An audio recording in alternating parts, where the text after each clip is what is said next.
Mambo, vamos allá. We've got 10 squads.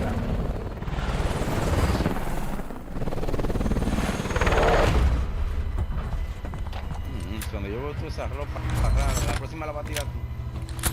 Ya. Lo de ranker. Los de ranker son. ¿Cómo estás, amigos? Resurgence. Ya lo que. Epa. Bien. Oh, ¿de dónde vienen los pendejos? Still to bring 'em back fast. Marico, A las-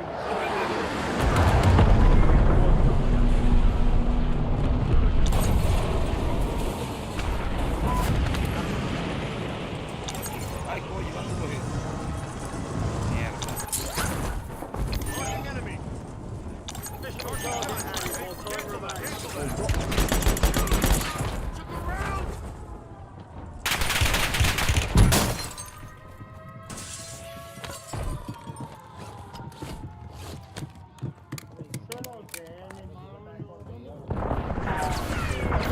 Bárbaro.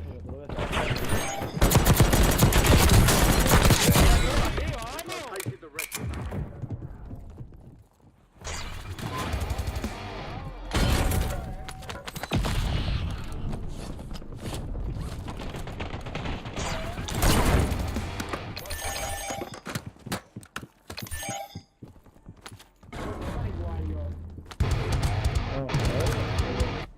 Enemy dropping into the La caja de armas aquí cogí. Yo estoy corriendo porque estos quieren.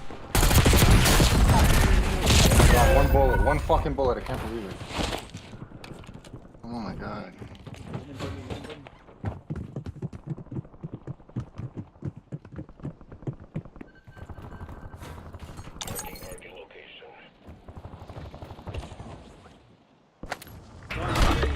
You're redeploying. Serio, esto estoy.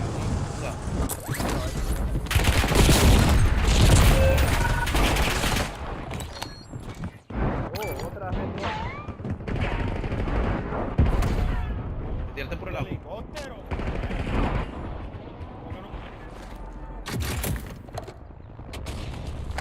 Get ready. You're redeploying. Mierda.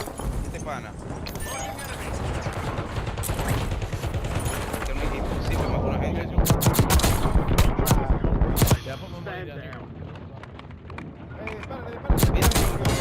Marking the rest of them. ¿En serio? Locura, marico, la gente que está cayendo en esa. La isla. Serio, ahora después de usar la salva por el agua.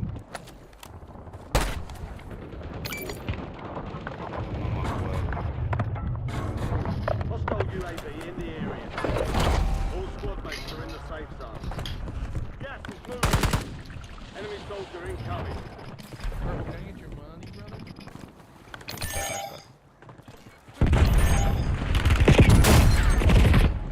Your squad mates back on station. Good work. No puedo caer ahí. Te he puesto un infierno. Ya, Vamos a estar por ahí en claro. otro lado. No, ahí no es por ella. Ahí Olvídate. tampoco. Está El cabrón, barco cabrón. ese, bueno, Mira, el barco ya la. No, el barco está lleno de gente.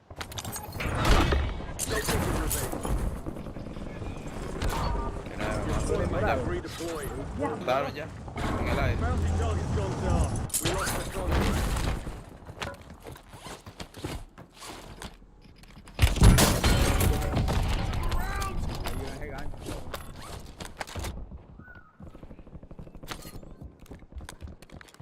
Your squad mate's back on station. Good work. Qué venganza el diablo. You've got a Fuck loadout off. drop inbound. Ahora veré.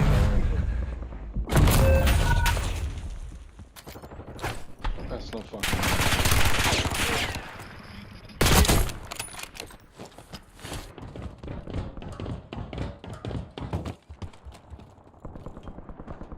Hostiles have established a SAM target. Bounty contest. New orders coming in. Locate and eliminate the target. Fuck. Enemy UAV is online.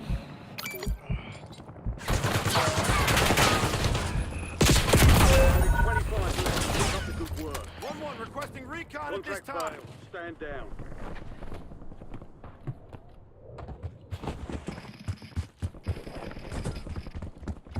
Mierda. Quiero, loco. Sin jugar.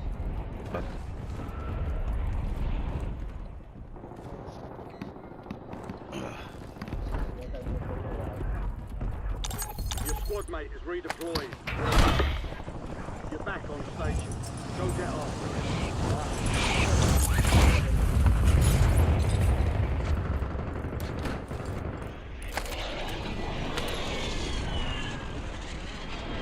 You have reinforcements inbound. No sabe ni dónde cae aquí. Sí, loco, ahí.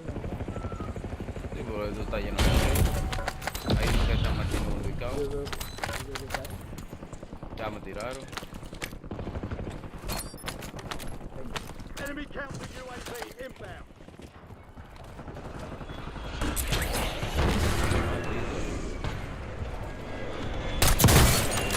Enemies are dropping into the area. Watch the skies. Marking enemy.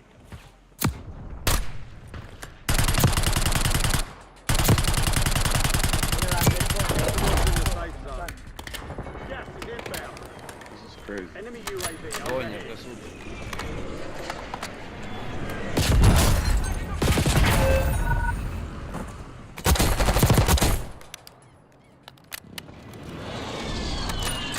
¿Qué te has pedido?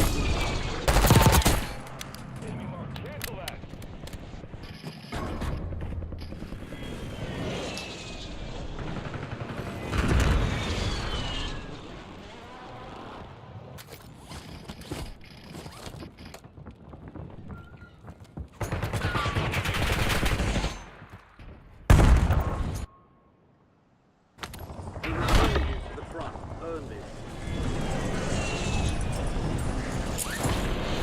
Squad mate back on station. Good work. Ay, Dios mío. Mira uno ahí en la diabla. Solid work is aiding the enemy. It's clear for now. Ya me salieron. Windows closed. Back to standard procedure.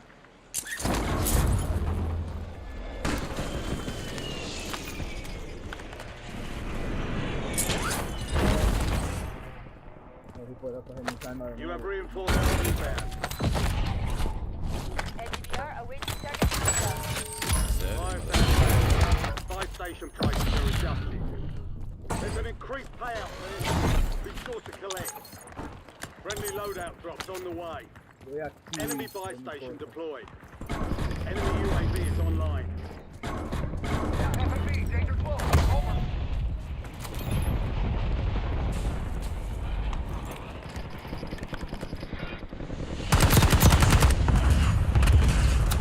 Enemy UAV overhead. Get ready. Surgeon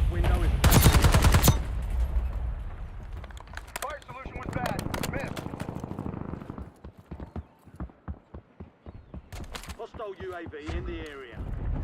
Your squad mates redeployed. Well done.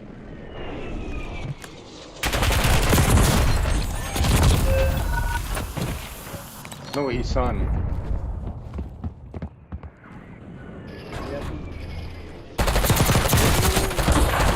Rounds, moving. No he caído ni una sola vez. God, it was fucking crazy here. Este juego está injugable ya. Another job. Weapons free. Your squad mates back on station. Good work. Fire failed done. Prices are back to normal. Enemy UAV overhead. Oh my God, for real? Enemies dropping into the AO. Sí.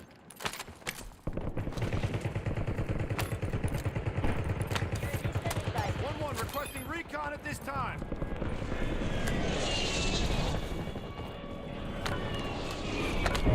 No puede salir, mira ese ahí esperando. Ay, mi madre. 5 squads still operational in the area. Resurgence has been deactivated. This is the end game. Priority tasking request received. We're done. Enemy UAV is online.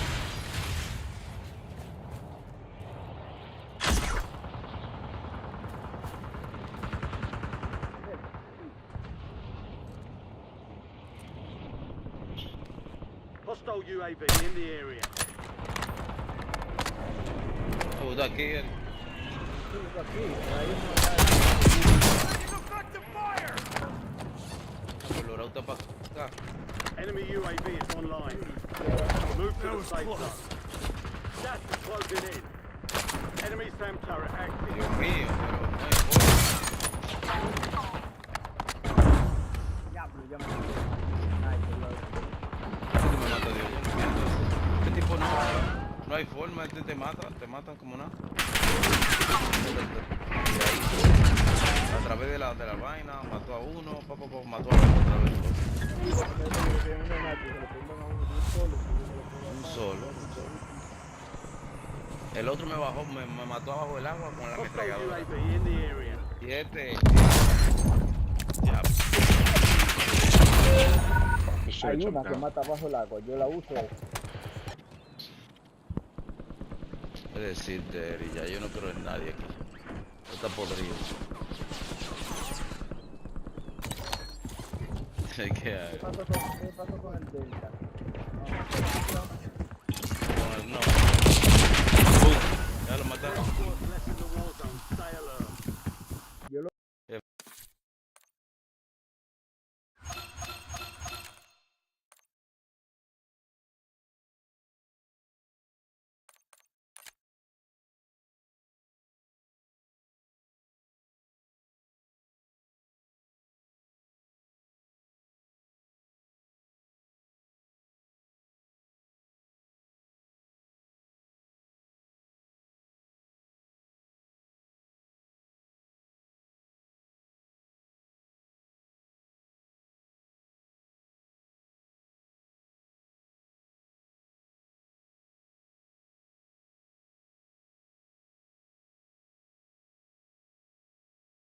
get better, she's gonna get worse. Not if you marry her, not if you communicate better, not if you're nicer, kinder, more good looking, more respectful, less demanding, more emotionally intelligent. If you are in a dysfunctional or an abusive relationship, let this be your sign. She won't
Okay, yo, shut that off, bro.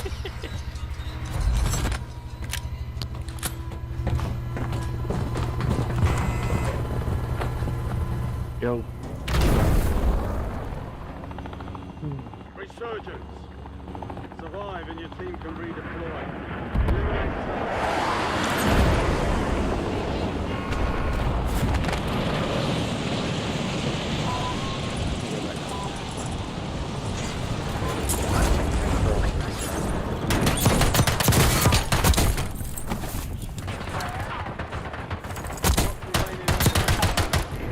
hunt them down.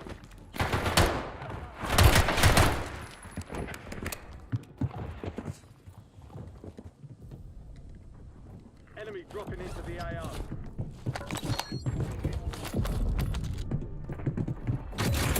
Counter UAV inbound.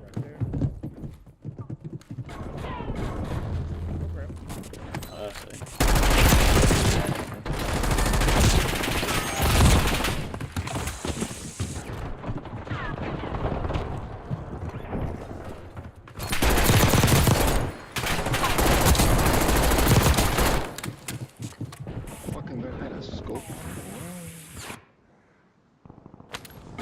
Rifle reinforced.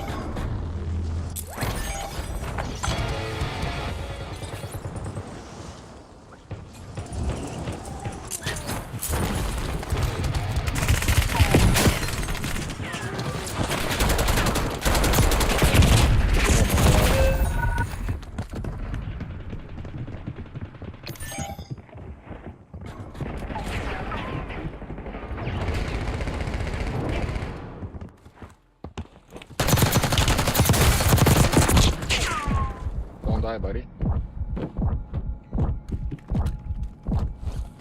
25 remaining.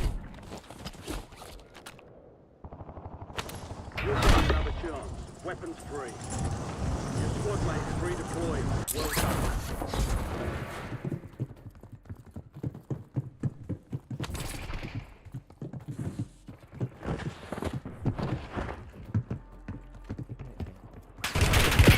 Effective fire!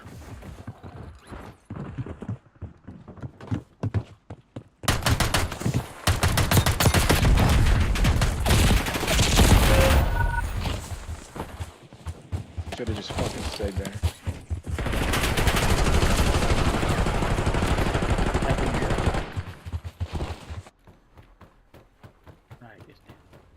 Your squad made it to the safe zone.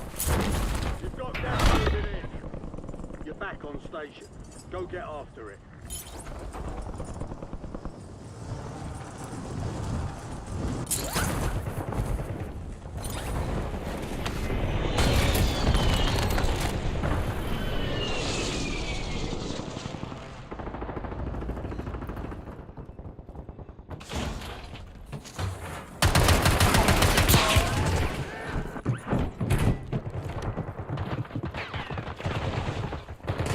Shut your ass.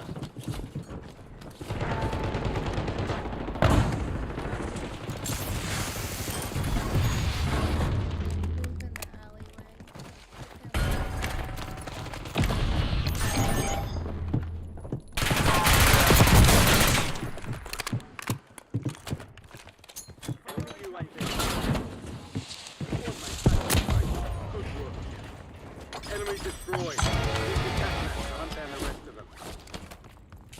Enemy UAV is online. Effective fire!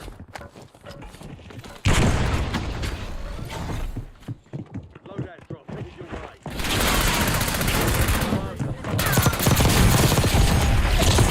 Bro, we're so low, man.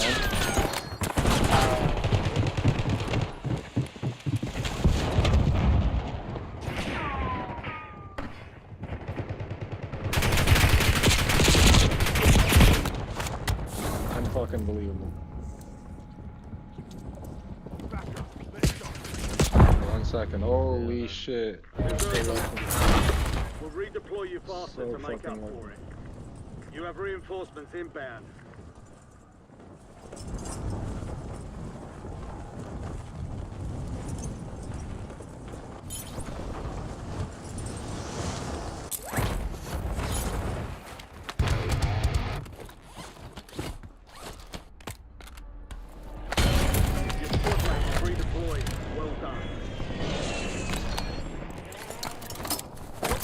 online.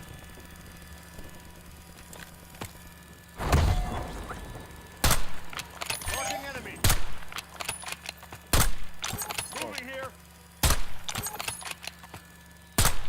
Enemy Oh moving. my god, man. Every fucking shot.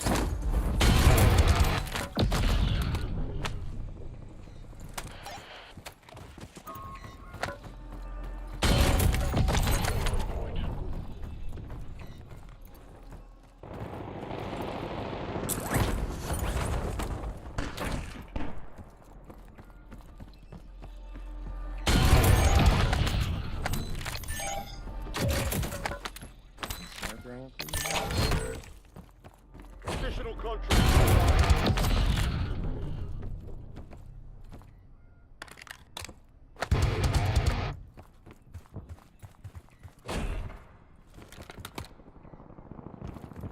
Squad's in the safe zone. It's crazy. Gas Not a is single inbound. sniper ammo.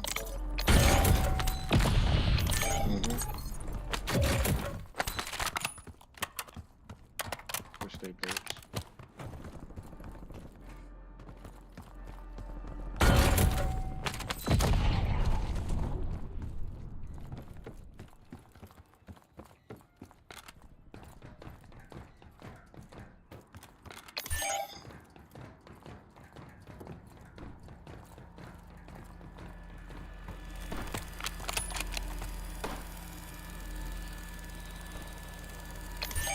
Marking enemy. Enemy dropping into the AO.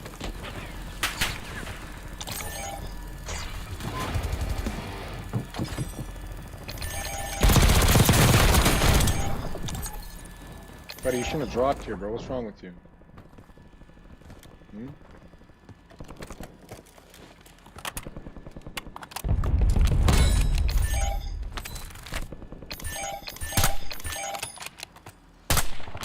Fuck, man. This guy is the fucking...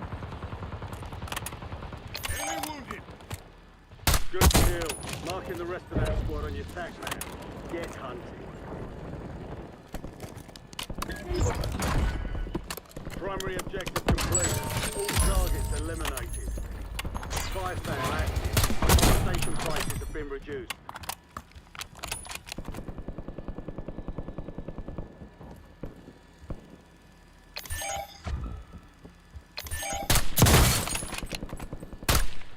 Marking enemy.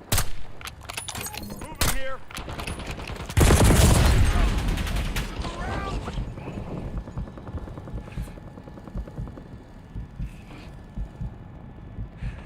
Enemy airstrike in the area. Enemy lost track of you. Good work down there. Resurgence is about to end. What was that?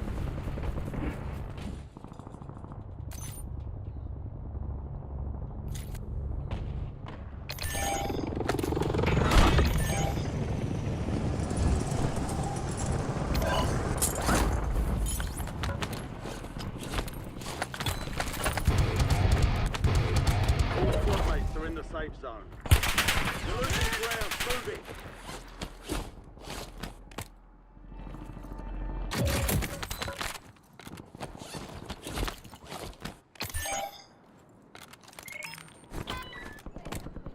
Enemies are dropping into the area. Watch the skies. Fire sales over. Adjusting prices. Enemy precision airstrike. Find cover.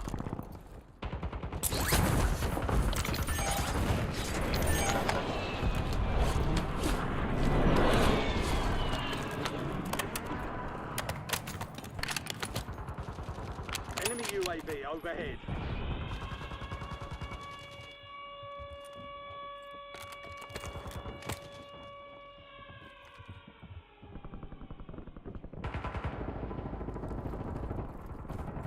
Be advised, resurgence is no longer active.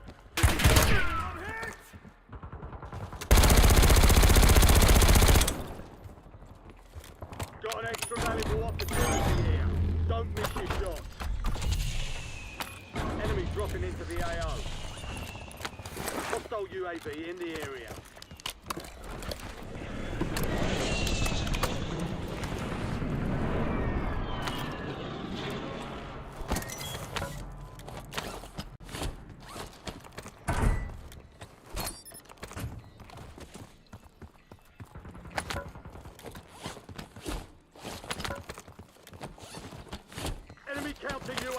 inbound. Your squad made it to the safe zone. Gas is closing in.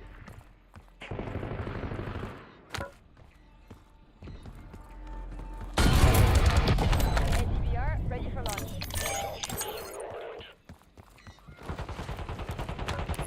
Shuttle flight 5 seconds. Out. LDBR inbound.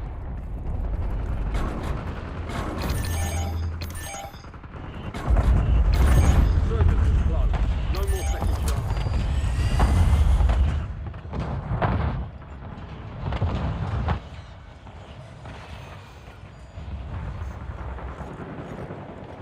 Target grid through. No casualties.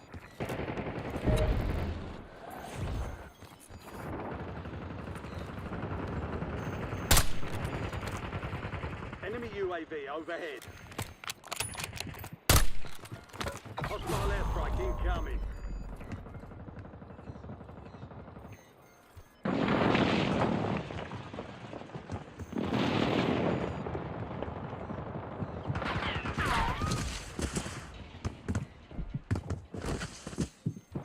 We've got gas moving in.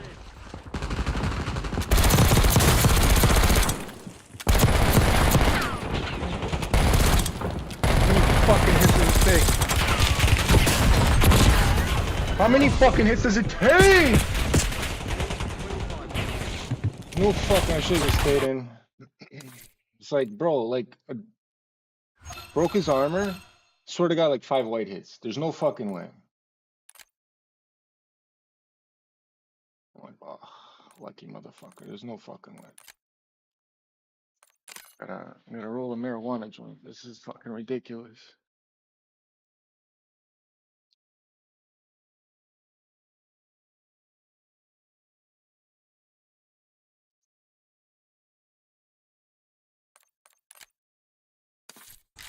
Oh, fuck. Ridiculous, man. One more game. I swear to God, like, it's after half an hour of playing this, it's like you don't want to play this anymore. It's like, meh. I just want to run around and gun, you know? Nothing too crazy.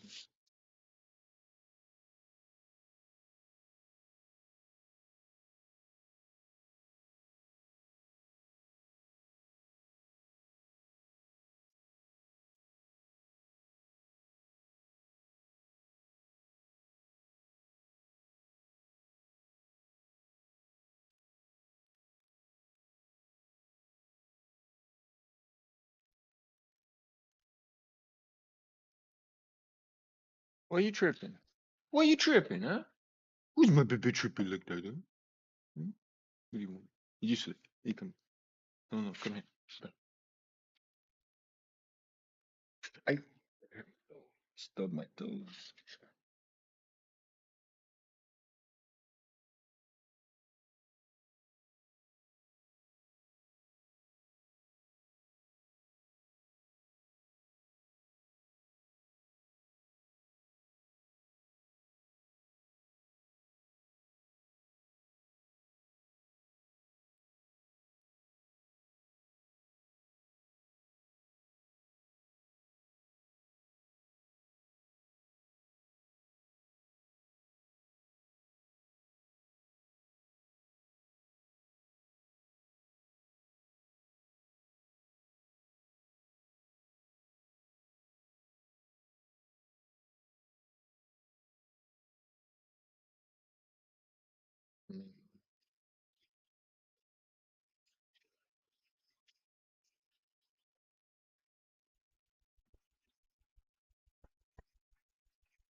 Holy fucking huge paper.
Yeah, this is gonna be stupidly crazy.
Oh yeah.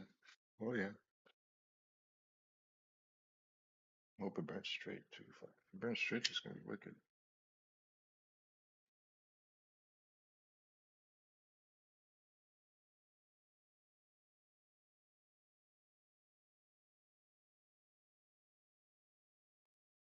When it burns straight, it smokes so well. Dog, what do you want? You want a hug? Come here. Who's my baby? Who's my baby? Ой, такой бебе канадец. Who's my baby? Баланс молодецкий. Sweet. There you go. She's my baby. She's my baby. Right? Who's my biggest baby? Ты ну что мы лапанский? Лапанский. Что мы жапанский?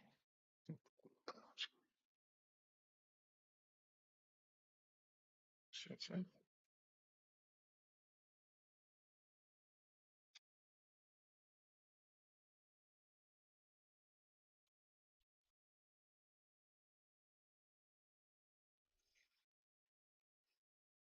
I have like the best dog in the world. It's crazy.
you deployed to the war zone. Enemies dropping into the AO. You're down one squad, mate. Deployed fast.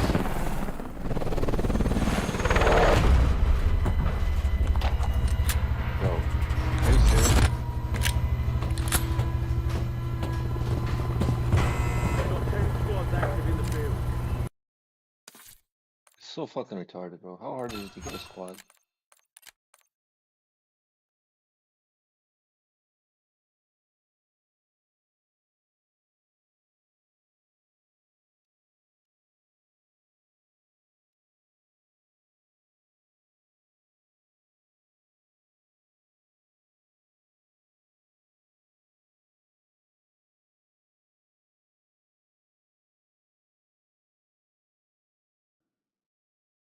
Yeah, I mean, it's searching for one now, but you used to be able to search and look who, you know what I mean? But they took that away from Yeah, us. it used to be. Oh, did they? I didn't know that. Yeah, like you can't find one before you join.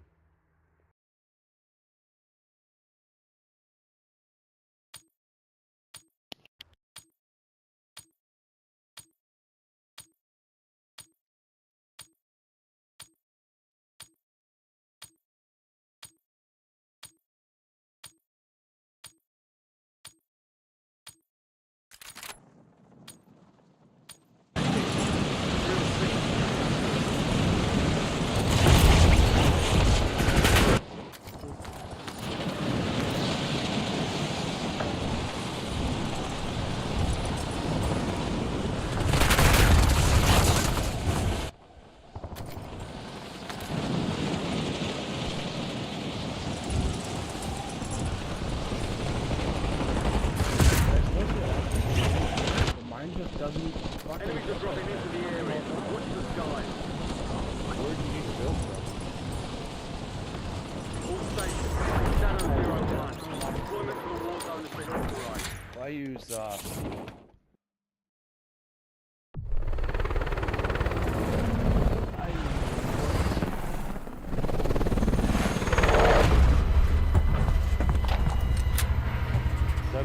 wzstats.gg.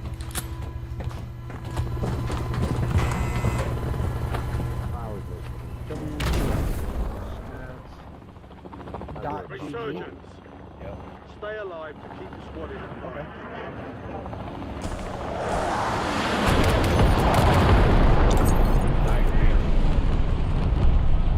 Who wants to go low? Yeah, go to Stronghold, friends. I'll be there in a minute. Hopefully. Two teams.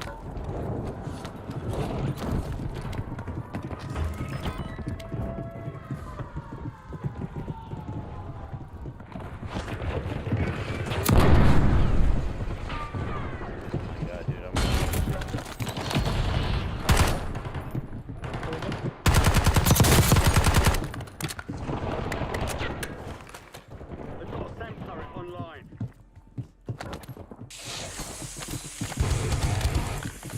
Shot tower.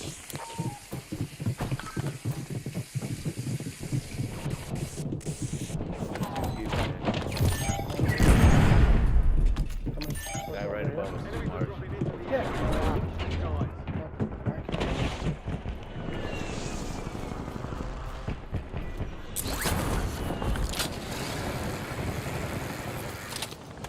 Are they in the tower? Is anybody in the tower?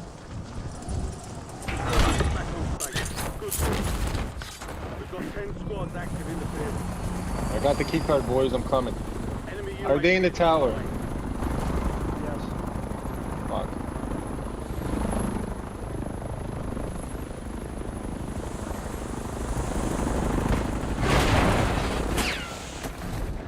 I don't think so. Right beside, right One in the beside. tower. One dropped out in the water next to the tower.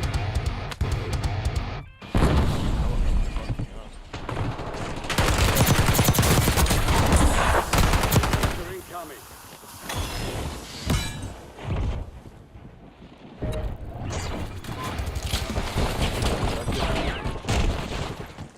Drop it. Pushing that tower. Kill confirmed. Alright. Yo, get the specialist, boys. Pick up the specialist. Inside the building.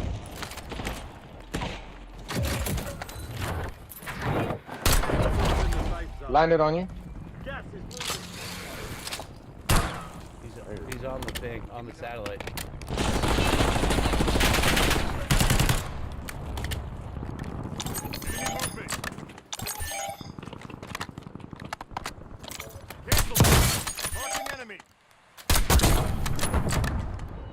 All remaining operators from They're all there. They're all there. Hunt them down. Broke him I've been hit. Are you fucking kidding me? on the helipad. Moving here.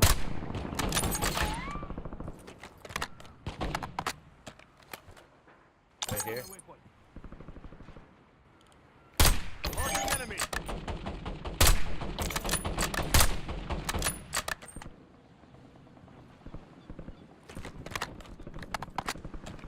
Where'd he go in the water? In the AO. No, he's behind the building.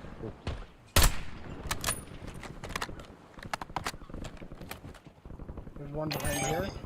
Low left. Stay firm. Marking enemy.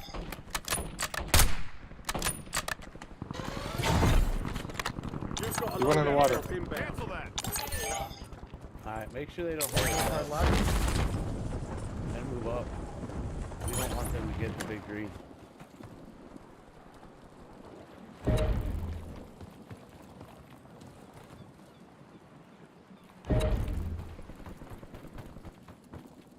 Get Oh, a yeah, UAV yeah, on yeah. grid.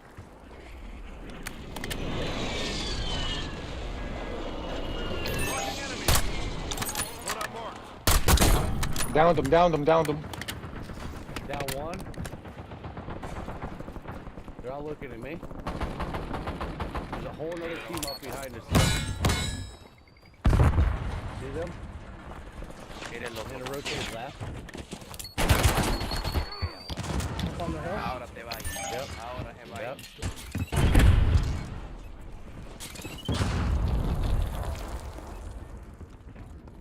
Rotate towards me if you can. Out around. Get up. There's one hanging out up here. Yep. Is there still a guy below me? So, yeah. Up right here. In the Didn't AO. get him.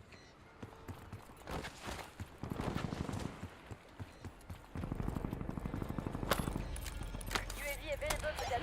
1-1 requesting recon at this Pushing a time. team cord. I don't know where them people went. They must have fell back. Enemy dropping into the AO. There's one over here.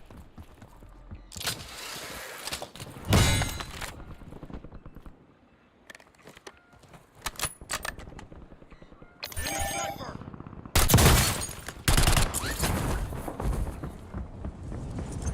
Timeline expires. Buddy, who you fucking with? 25, well done. Good kill. Marking the rest of that squad on your tac map. Get hunting. Be advised, you still have squad mates outside the safe zone. There we go. Marking enemy. Get him for plates. At the loadout. Hostile UAV in the area. Yeah, I can't see it. 1-1 requesting recon at this time. One guy right here. Taking effective fire.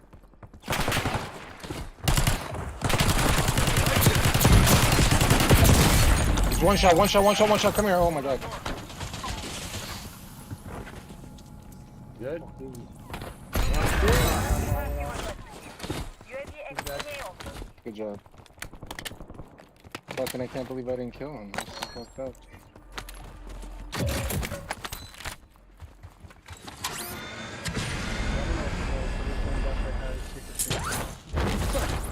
Yeah. Yo, pop a UAV.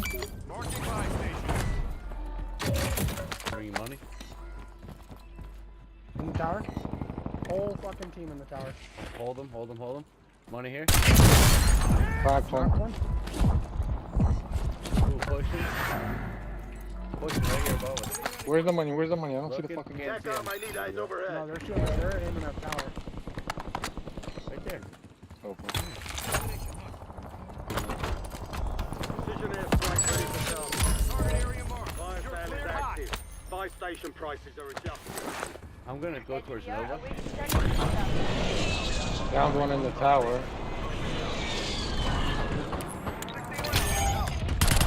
Down one on. That cluster on that building. Pop some UAVs. Oh, this is airstrike. Mars. Requesting recon above. Alright, good job. TACOM, I need eyes overhead. Put a UAV on grid.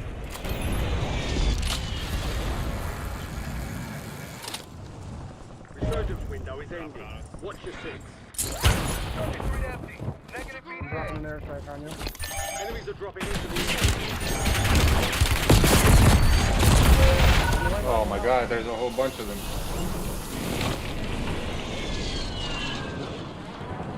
Oh, they didn't fucking. Oh no, one's down on the tower. Two down on the tower. Fuck.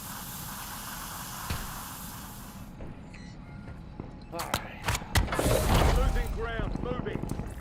Fuck, man. You shouldn't have done that. You're Yeah, redeploying. let's push Nova. Get top Nova roof and then push up. Inside.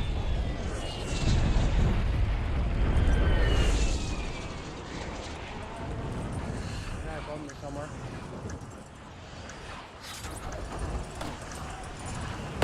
Fire sale's done. Prices are back to normal.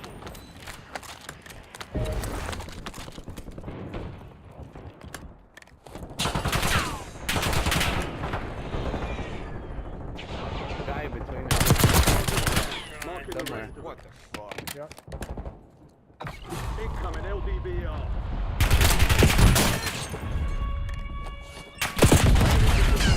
Find cover. Oh, fuck, man, again.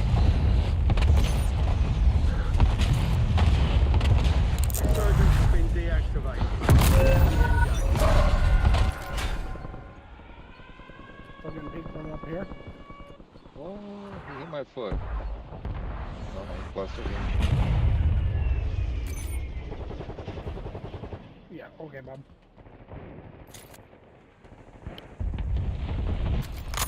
Down one. In the window.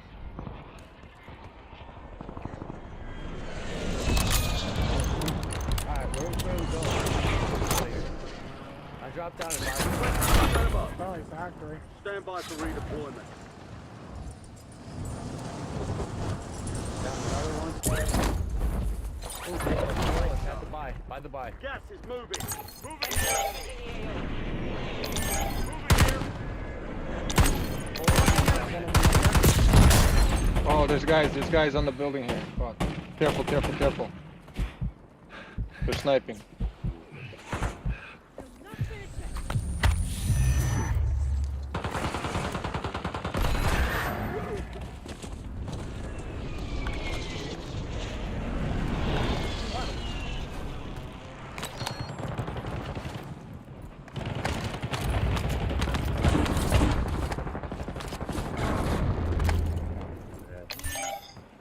They're down in that corner. Shit. Post over. Shit, fuck. Push it. Hold on, I got a fucking scout. There's nobody, there's only one guy. There's two guys here, two in this building right here. Alright, let's get it. There's a whole bunch of there's granny house. Three guys, careful. Three guys now. Same room. There's got a loadout over here. Get to the safe zone. We gotta get on the Gas roof, I is think. closing in. You going harder? They're underneath us, okay? Marking enemy.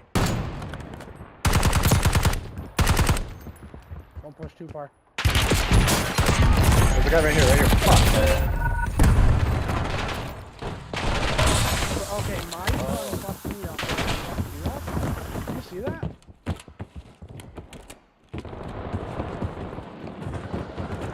The buy's still there, eh? If you can. I would try, but I don't even. Oh, yeah, my money. god, that's crazy. 25 remain. The fucking running around is insane in this game. It's crazy, like hard to hit people.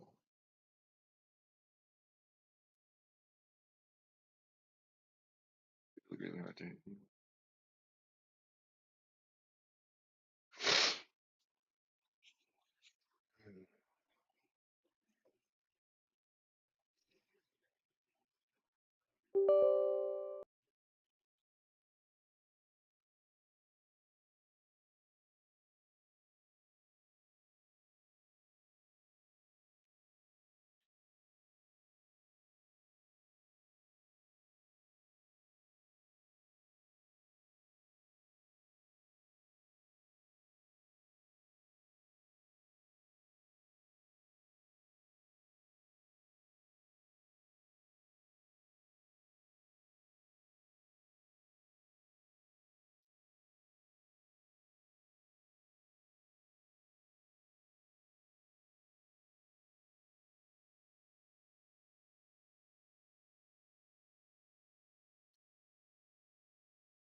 Score time.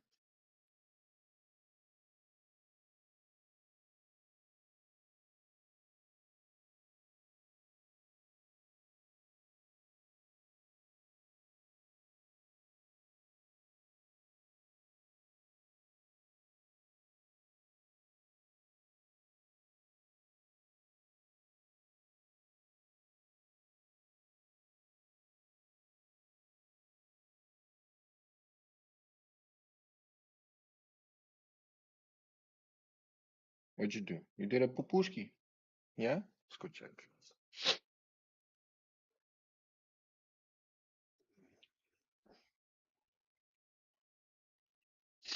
No, did a pee. Мой Печкин, ну ты самый хороший собак такой, а? Кто такой самый хороший собак? Моя белака смелака, самая хорошая, да?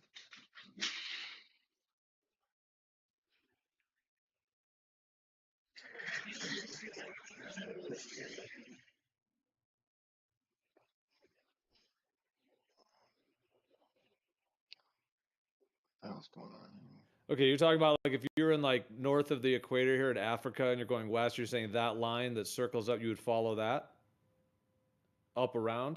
It's a Well, I'm just saying, what if projection. you went dead straight on the equator? Like on the equator, you go to Ecuador, you get in your boat, you start heading west, and you're just heading west. That's it. You keep your You compass, see you know. those? Well, forget the compass actually. Just you're going to continue going the straight line because the compass adds complications. You're going to continue taking the straight line. How do you end up over in the Philippines?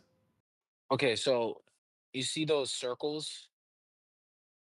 I believe if you would Yeah, want to those are the long circumnavigate lines that are kind of the the law, coordinates. Yeah. the yeah, but you see the long longitude ones, the ones that circle and then there's one that's straight. The only Pac-Man is actually the straight line in the middle. Everywhere else isn't a Pac-Man, to my understanding. And north to Uh, south would be a Pac-Man too. yeah, okay, so there's actually okay, there's two. That's kind of very interesting, bro. There's actually four Pac-Man points, obviously two pairs of two. But if you would want to circumnavigate in this model, you would pick one of those latitudes, which are the circles or the horizontal line being a special latitude, the equator. You would basically pick, yeah, you'd pick any of those circles and you would go along that circle and that would circumnavigate you east or west, I believe. No, I get that. The way the lat long lines, if you follow those, like if you went to like Mexico there, let's say, and then you went west, yeah, you would kind of curve. In theory, if the lines really did that, you'd be making pretty dramatic right-hand turns with your boat, even though you wouldn't really know it, I guess, over distance maybe. But yeah, I mean, so I understand that part, like those long lines. But I'm just talking about in general circumnavigation, going straight east to west, and then especially where the equator is. Like if you went on the equator, if you just stayed right on the equator and just kept following, like let's say it's on the equinox, so you know exactly where the sun is, and you're just gonna walk or take a plane or whatever you're doing, like every day, and you're just gonna be, right where the equator is. Obviously, the globe would say you'll loop around the other side of the ball. This dual pole thing, though, would just say that you would have to Pac-Man, or something would have to happen. You'd have to teleport to the other side. Yeah, that's like that's crazy. Yeah. That would the sun at least, right? Because the sun would cross. Sun would essentially go from one side to the other, from from the left side to the right side. Just the sun. If you're on a boat and you travel off the left side of the map, you magically end up on the right side of the map. And even if you're on one of those curvy lines, right, you're going like 8 times the distance than we think you're going. Is it possible we're actually traveling further than we think we are? Yeah, I guess, but it also seems unlikely somewhat. I don't know. I don't mind entertaining a dual pole model. Not necessarily this one, but the idea of a second pole. So I mean, It makes a lot of sense. It would If Yeah, explain but the the sky can be hold on, but the sky can be doing that. It doesn't mean the ground is doing that in that exact way. Just saying the sky can be doing that dual pole process. It doesn't mean the Earth has to be a dual pole. Okay, you're on the point where I was just about to mention. We don't even know what the lights in the sky are. How couldn't it just be that the creator created them to make certain movements depending on, and visible to people depending on where they are on Earth? Because the lights in the sky have nothing to do with the face of the Earth. yeah, it's easy. It's called a hologram. We can do it. Right. You can And stand so in a room. Yeah, it's called a hologram. so That's easy. it could be. That's something that it's an illusion that human beings can cast on other human beings. That's demonstrated fact of reality. So couldn't God have created the stars to make certain movements depending on where you are on the face of the Earth? So if you're way south, they would appear to be rotating like up in the north. But when you're in the north, they appear to be just going from horizon to horizon. Why does it have to fit the Earth, the surface of the Earth? They can just do whatever he created them to do, to make movements for where you are on Earth. I think the Yeah, idea that's is, not even the problem. yeah, I think the idea is that people on different parts Developers. of the Earth can see the same stars and same heavenly objects at the same time, and so it might give us clues to the location and some things about the surface of the Earth. And Well, that has to do with where you are. wait, no, hold up. There's two celestial poles. Um the what do you call it? These constellations are always the same wherever you go, except you're at a slightly different angle depending on where you are geographically located. Those are both facts. So some there is definitely some sort of relationship between where you geographically locating and what you see in the sky. And that geographical location has to actually work geometrically with other geographical locations as well as what you're seeing.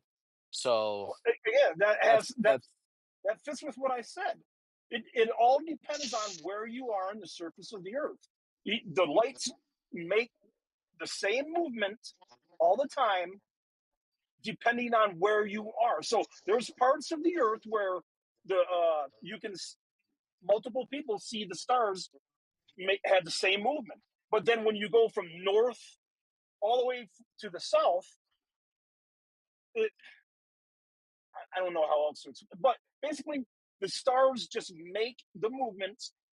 You see their movements depending on where you are on Earth, and it has nothing to do with the shape of the Earth where you are. Where you are, it's just that's the way the stars move from where Yeah, you them. I think you're right that it doesn't have to do with the shape of the Earth, but I think it does have to do with the angle that the Earth is that the ground is facing compared to the stars.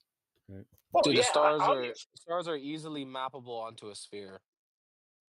And that's what it looks like. It looks like a half sphere, a hemisphere, matter of fact, when you look up at the night sky every day. So we pretty much know exactly the positions of all the stars and stuff. They remain relatively the same. The angle of this hemisphere, how it's tilted, seems to vary depending on geographical location and time. We want to know accurately what the layout of the seas and continents are because that's productivity, that's knowledge, that's a good thing.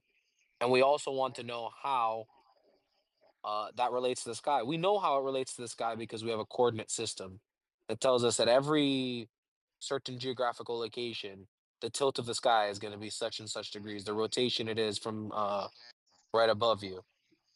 So essentially, we really just need a layout of the ground and seas, which is really the whole objective right now. Yeah, in general, I prefer to think that the stars are where they appear to be. That the direction. If I look and see Sirius or Arcturus, that's where it is.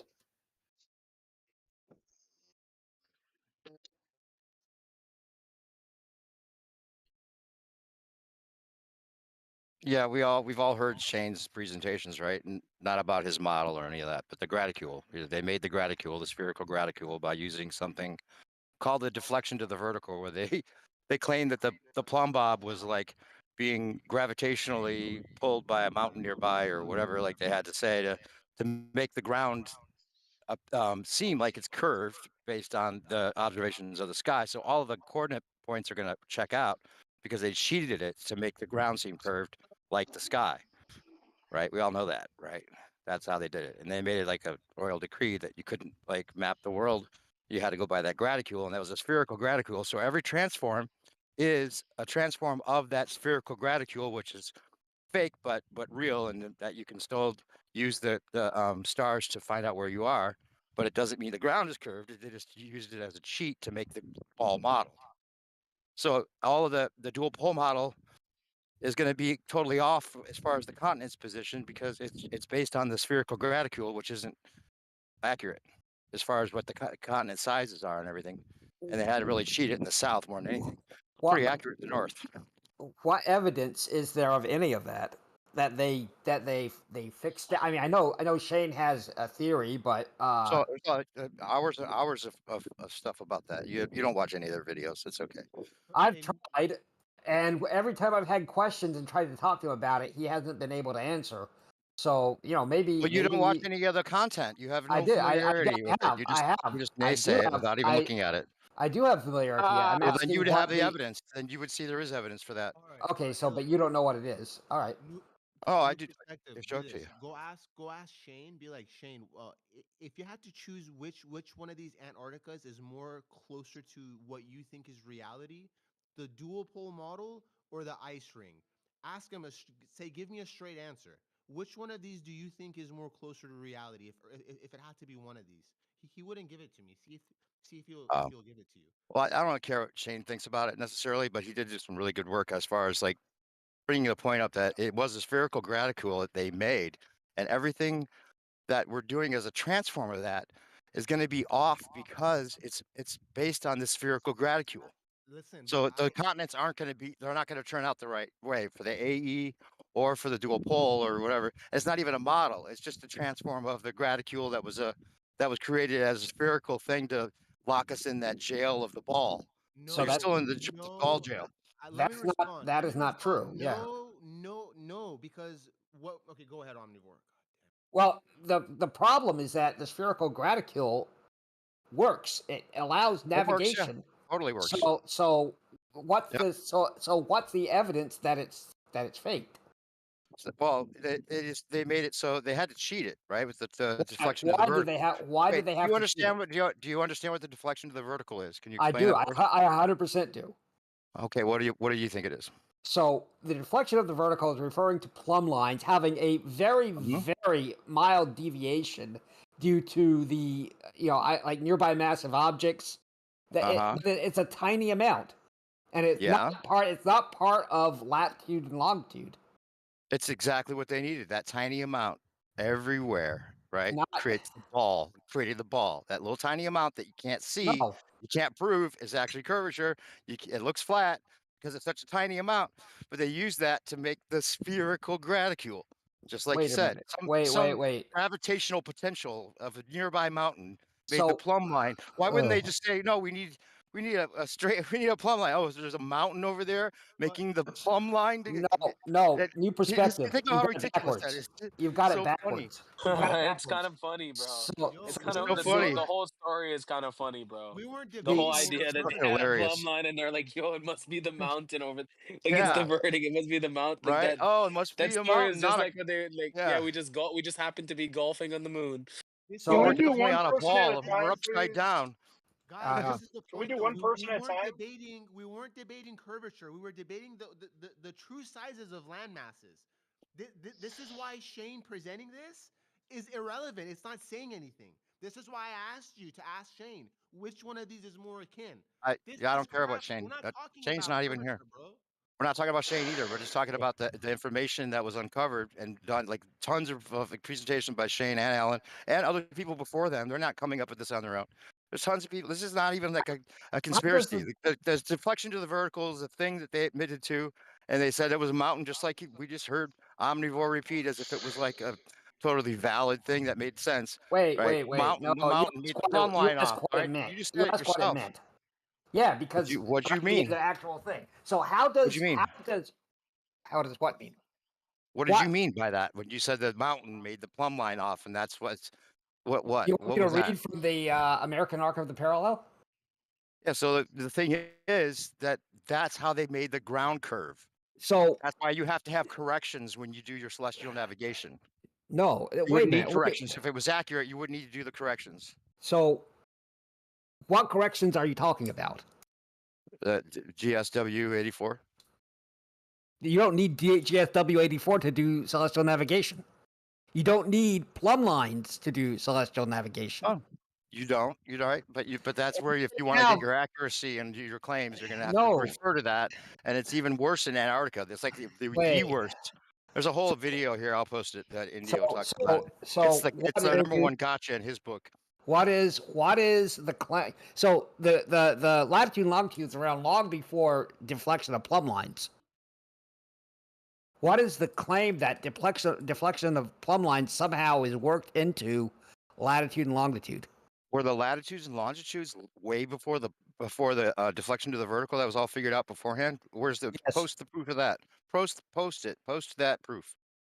So I don't know when deflections of the vertical were figured out, but considering, I mean, latitude and longitude is based on the stars. It's not based on plumb lines. There's no use of They plumb made the lines. graticule with that technique that you just admitted to. That was a mountain nearby that made the plumb line off a little No, bit. It was just enough to get the It's curvature that they that's needed for used their in ball. geodetic surveying. That's used in geodetic surveying. New perspective. Oh, really? It's not Okay. used Yeah. in. Okay. Yeah. Okay. Yeah, it's not. Spherical graticule. You didn't research this at all. You're just saying things to try to like support your side, like you always do. So wait a minute. So I know what deflection of the vertical is, right? I understand that, and I understand latitude and longitude. I don't understand how the theory is that latitude and longitude, which is entirely based on the ground positions of celestial bodies and how the angle to them changes, and this is not an angle that we care about the deflection of a plumb line for. And we don't correct for plumb lines or any of that. The only correction that's done in celestial navigation is maybe for refraction.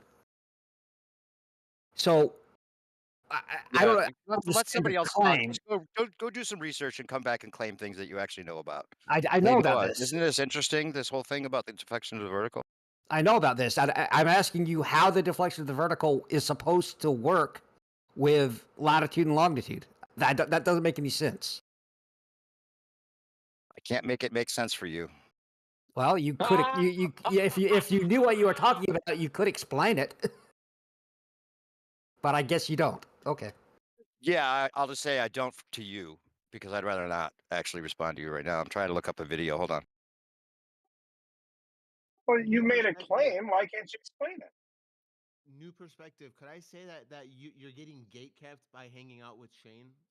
Because he's not looking into the dual I'm not pole getting model gate kept, but just stop bringing up Shane. I just brought up something he's done, right? As far as the accurate sizes of the continents, the point is I was making was that we don't know the accurate size of the continents at all, Shane does. or their He's got a position. model of it. No, that's another straw man. It's He's got a model. he admits it's just a transform of the graticule, the spherical graticule that they created to make us think we're on a ball. That's Now he's all that fooling you is. again. You're He's getting not gate saying kept again. he's saying it's a model in quotes. You're not even fucking accurate about that. I'm not going to try to defend. I'm not going to defend Shane except for to say you're wrong. Let's slow down a little He's bit. saying it's a transform himself. He's not trying to Alright. say it's his model, and it was just the way that they could work if it was flat with the stars the way they are, and it was all done by Walter Bislin. And he's not trying to say he came up with it. He just stole it as a way of explaining how the stars could work. It's nothing about accuracy, about sizes, or any of that. Now, Bro, let me tell you about my story. look. Hold on, let me tell you my story real No, quick. let me respond, man. Come on. Look, I'm not even Okay, go ahead, pressuring you. but I don't want to be like Listen, defending Shane and if don't make it I about have Shane. That's all I ask. The concept of latitude was established by the Greek astronomer Hipparchus, which is well before the deflection of plumb lines. Okay, blah blah blah blah. Go Just ahead. let What you you know. Okay, if go I ahead. have a quarter mile let him lap, respond. if I have a quarter mile lap in my backyard and I ask you what's the measurement of it, like an answer is not, oh, it's a spherical reticule, a transformational. Bro, that's not an answer. What are you trying to get from me? Like I know the actual size of the continents. Like you think anybody's claiming to know that? You think anyone's claiming to know the actual sizes of the continents? I don't Are even you? think. I want you to Yeah, seriously. nobody knows that. I want you to seriously Shane consider. doesn't claim to know that. Who I claims want to you know that? I want you to seriously consider the idea of this dual pole model and things being I changed up a too, little bit. dude. You and I have connected on this already. I was the one saying the dual pole model I'm all about the dual pole model because it's when I first started in 2017, figured out it cannot be a ball, impossible for all these other reasons. I was talking with E1, and E1 was insistent that there has to be an actual rotation of the stars in the south, and that there was disinformation planted into flat Earth as far as he can tell, because it doesn't make any sense. He thinks Antarctica is its own continent, which I think makes a lot of sense too, if that's the case. And they have 2-star rotations, and we just don't know how the continents are laid out. And no Pac-Man's required if we actually figured out how the continents were laid out with correct sizes.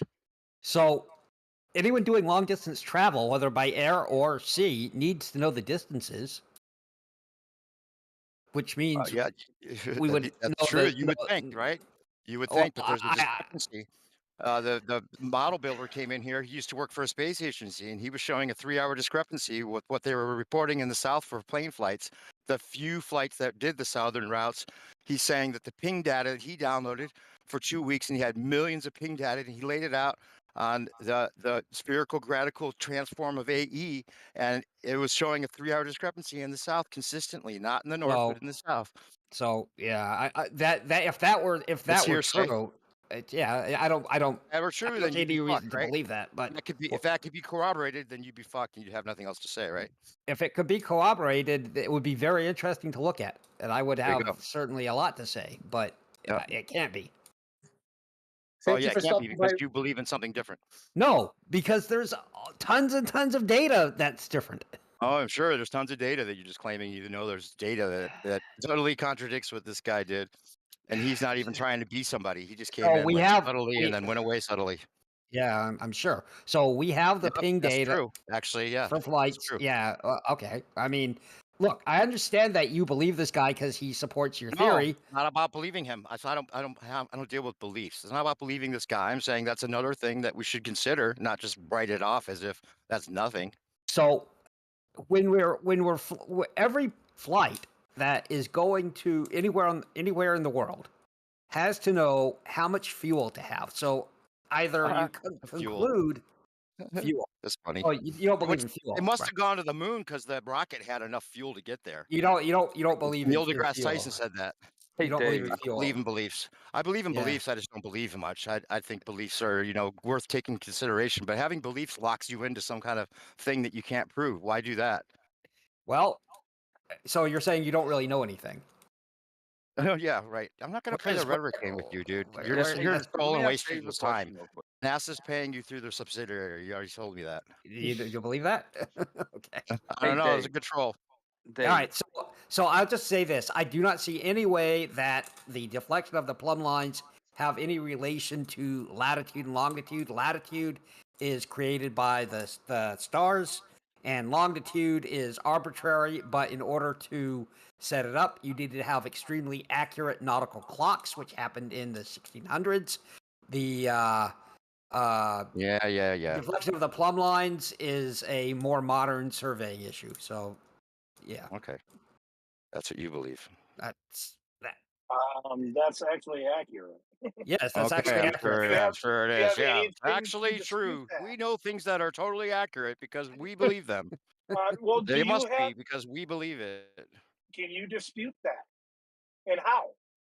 I'm not saying I'm disputing it. I'm saying it's your belief. You can have it. Yeah, new perspective. Thanks for stopping by and sharing your perspective. Feel free to post the links and tag me if you can. No pressure. Yeah, Thank you. I'll post them as soon as I find it through the long list I've got here now. No rush. Indio So, talking about the so deflection of the vertical and Antarctica is a good one, or and Australia. So Dave. celestial navigation has been around a lot longer than that vertical, or what do you call it? The deviation of the plumb line. Deflection to the vertical. Yeah, deflection of the vertical. What's that? Just a Celestial fancy way to say navigation's been plumb around. lines? Is that just a fancy way to say plumb lines are converging and diverging? They have like this. They had this like claim that like the plumb line was diverting just the right amount to make the curvature of the Earth. Basically, is what it comes down to. It seems like. Are you talking about in the Schehalian experiment where the mountain was making the plumb No, line be weird? no, that's the concave Earth thing, right? You're talking about the concave Earth claim. That's a globe thing. Hold on, I got to put Oh, a Taco okay. Bell order in. I'll be right back. Keep it. Hey Dave. Can you guys hear me? Yo, what's up?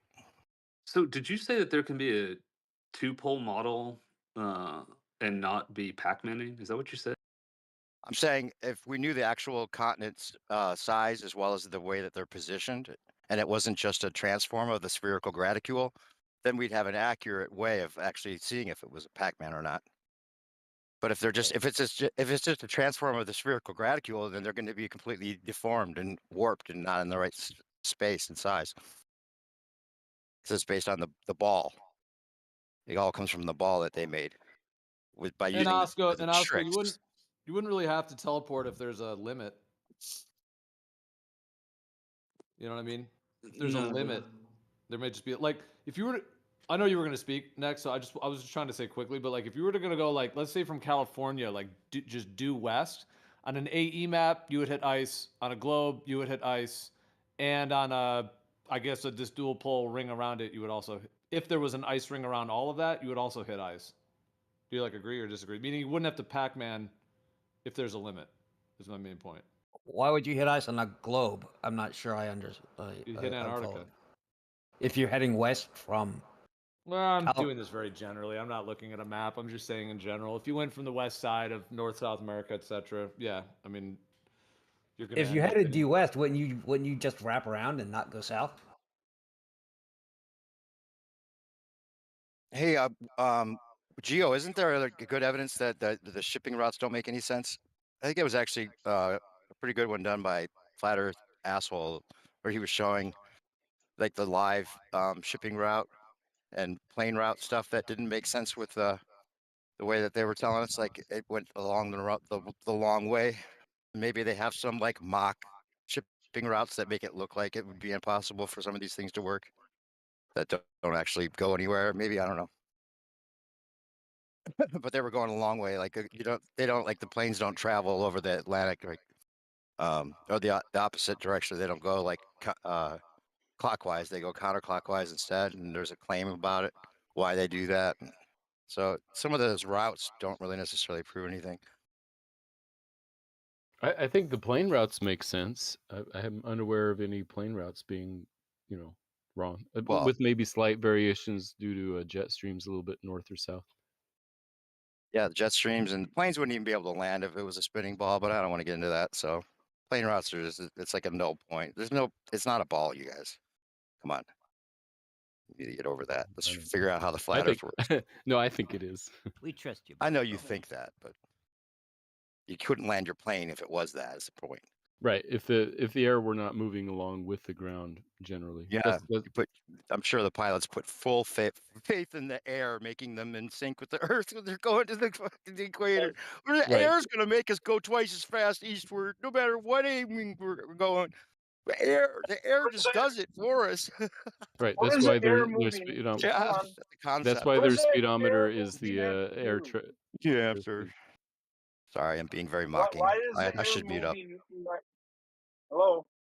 What does the air moving have to do with anything? If the plane is flying in the opposite direction as the Earth is spinning and the air is moving, you won't be able to land. If the air is moving about the same speed as the ground beneath it, then it will, because What's the air planes have fly to in the do air. with the plane moving? Because The plane is not planes moving with move the in the air. No, yeah, move in the air, but Right. it's not moving with the air. Yeah, it is. What? Not if it's flying in the opposite direction? How is the plane? So, Math, are you saying all the air moves east, only moves east? Mostly. I mean, there's Well, that's something what called Gold wind. That's not good enough. Mostly is not good enough. It has to be perfectly in sync. No, it doesn't. There's wind. Oh, there's wind going the opposite direction, so that doesn't mess it up. One day it's like I mean, really it goes strong westward all different wind. directions. Yeah, and that doesn't make any difference whatsoever. The air still makes it perfectly in sync when it needs to go faster to meet the ground at 1,000 miles an hour when it started at 500. Right, the air And did that no matter how strong the winds were in their opposite direction. That makes a lot of sense, really, totally, Matthew. It must be the air. Yeah, it does. I mean, it's a whole science called meteorology. Oh, really? Yeah, it makes perfect sense that you just subtract what you need kinematically and then claim its dynamics. Makes sense. I mean, planes work, so I don't know what to tell you. Yeah, planes work because it's stationary. That's the only way it would work. The only way a pilot could treat it as stationary is it's actually stationary, bro. That's how they work. Otherwise, it wouldn't work. Can't treat it as stationary if it's moving, period. Yeah, you can. I mean, you can get up and walk to the bathroom in an airplane because you treat the airplane as stationary. We're gonna go there. Come on, Matthew. You're in one reference frame inside a closed cabin. It's not the same. It's total non sequitur. We've been through this. Right. So if you get up and walk to the bathroom, you're treating the plane as if it were stationary. Because hey it guys, is if you want relative to to go you. into the plane, if you guys are going to barrel into the plane thing, I guess if that's I don't want to. I do not want to. Please take Yeah, it somewhere fair else, Gio. I know, but that doesn't mean you won't do it. Even if you say you don't want to, you still may. Do Make it. me not do it. Like force me not to, please. Just like I'll Okay, but, leave. Well, if you guys want to, wherever it's gonna go, but what'd you say? I didn't hear you. I was doing a Geo Take the Mic spin-off of Jesus Take the Wheel. Well, I was just gonna ask real quick, Osco, like, or just 'cause from before, like, you just type something in the text chat. So, do you see what I'm saying? That nothing would have to Pac-Man if there's a limit, if there's ice and land and limitation, then you wouldn't Pac-Man. You would just reach a limit if that was the case. Do you agree with that? Or it's infinite. It's like infinite, limit, or I guess Pac-Man, but I don't know if anyone's actually truly saying something Pac-Man's. But do you see what I'm saying? Is that it wouldn't quote unquote have to Pac-Man if there was a limit, either land, too cold, no warmth, etc., to where you could not even traverse it in order to find out.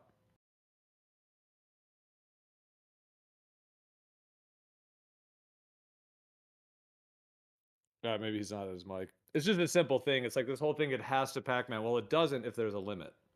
This is my understanding is if you're at the equator, okay? You're just going. You're just gonna seamlessly, you're just gonna keep going. Eventually you're just gonna be on the other side of the world.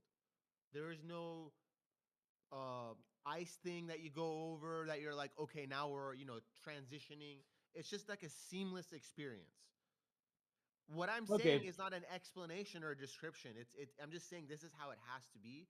Anywhere in any corner of this map, if you go you'll literally just seamlessly end up on the other side of the map. So this is with flights. This is with boats. This is if you're walking. If this is just how it has to be. Why does it have to be? Is because I'm under the from what I understand that's how it's going on in real life. Is we've got boats and planes just going and going, and they're not hitting this thing. They're just appear on the other side. So Right. Yeah, I wasn't trying to make an argument that there is a limit versus Pac-Man on a dual pole. I was just saying in general, just the thing of Pac-Manning. But I hear what you're saying with that. I mean, But that is in basically Pac-Manning, but I mean, because that's what Pac-Man does. He disappears on one side, and appears on What the do other you- seamlessly. So I mean, that is Hey, what Pac-Man Indio, does. I mean, Geo, do you think that if because it's a transformer with a spherical graticule that could throw it off enough that the Pac-Manning wouldn't be necessary? Because it's Well, just a that would be a transformer with the question. spherical stuff, yeah. It doesn't have Yeah, the but right layout then. Yeah, but I mean the difference with I mean a globe obviously is just all land and water as you keep going around a ball, but obviously on any planar Earth there either has to be infinite, a limit, or something else because it's a plane, So it just having it be planar invokes that there is actually going to be a limit to either a limit or infinite. Doesn't Not sure what the you mean egg by limit. doesn't the egg make more sense? That's inside the oceans, the cosmic oceans. that would What be like the exactly? celestial sphere up above. That would be your cosmic egg, basically. What exactly do you mean by a limit? A limit to what? No, I just mean like a limit of travel. Yeah, ice, water, too cold, too wavy, too windy, maybe even a massive wall. I mean, any ideas? But yeah, just a limitation to where you would Barrier. not be able to. Yeah. You'd not be a barrier. Yeah, you'd not be able to go further basically from there. What about space? Does it have a boundary? Well, if you're going in a circle, say flying in a circle, why would there be a limit? Because Well, there's not a limit, but if you put an airplane above your table and you start flying it, you're going to reach a limit, right? Unless that table is infinite. Not if you're going in a circle. Yeah, but I'm not talking about going in a circle. I'm talking about just traveling straight. Just We're in a talking about straight line. we're talking Okay. about Pac-Manning or whatever, which is the idea of going straight and showing up on the other side. Yeah. Okay, so just going in a straight line, not following north or okay, gotcha. Yeah, I think so for this kind of what I was saying. Yeah. Does space have a boundary? Any globe defender here think space has a boundary? I don't know, but are we I shifting don't think so. gears or are we shifting topics though? Oh yeah, no rush. Well, that's all good. I don't. Did we complete that last one, or was there any other thoughts? I mean, I guess it's just. Wait, sorry. If you guys are talking about Pac-Manning, so what were you or Dave saying about how we could have a dual pole and it not be Pac-Manning? Just the continents would just be like drastically different shapes and sizes than we think they are. Is that what it'd be? Well, I'd like to get my friend E1 in here another night. 'Cause, he knew the stars better than anyone I've ever talked to, like I always say. And he wouldn't overlook something that would be like requiring such drastic differences in the way it's laid out, the way he had it, opposed to what he usually used it as a reference for his idea. But I don't think he'd be like just looking at it. I know he didn't think that it was Pac-Manning or anything. He did say that there was a Pac-Man weirdness with 3 stars of Orion. Those are the only ones that he couldn't see that were evident to go one direction or the other, because he thought that all the stars were separating. Like if you could get past Easter Island far enough that you would see the separation of the stars going off the opposite direction of each other and then circling around and then meeting up through the celestial equator again. So like just like the thermodynamics, like the constant enveloping in on each other. But the 3 stars of Orion, the belt, he said for some reason he couldn't find those circling around the opposite direction of each other, and they would just appear at the right spot every single time at the beginning of the celestial equator on the other side, like a Pac-Man. But he didn't think planes or boats were doing that. So, and he had such detail to the way he could like know what stars above you just by giving him the time and place you were, like in his head. Like, so he wouldn't overlook that. So I'll have to get him in here and see what his explanation is for some of those other questions as far as Pac-Man stuff goes. So you're saying the idea that like at the band of the equator, those would not split off and circle around, but maybe like a band in there would all go straight or something from Like just those straight three across? stars. Like Or those three just stars those would three? disappear, like a projection. Like if it was just like a, disco ball projection, those three stars were just like the constant. And it's interesting too because he was finding out. Well, actually, I sent him some things about some other structures that were were aligned with Orion's belt. Like they say the pyramids were. And if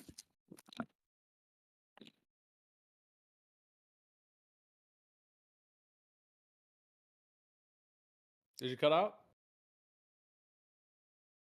He cut out. Okay.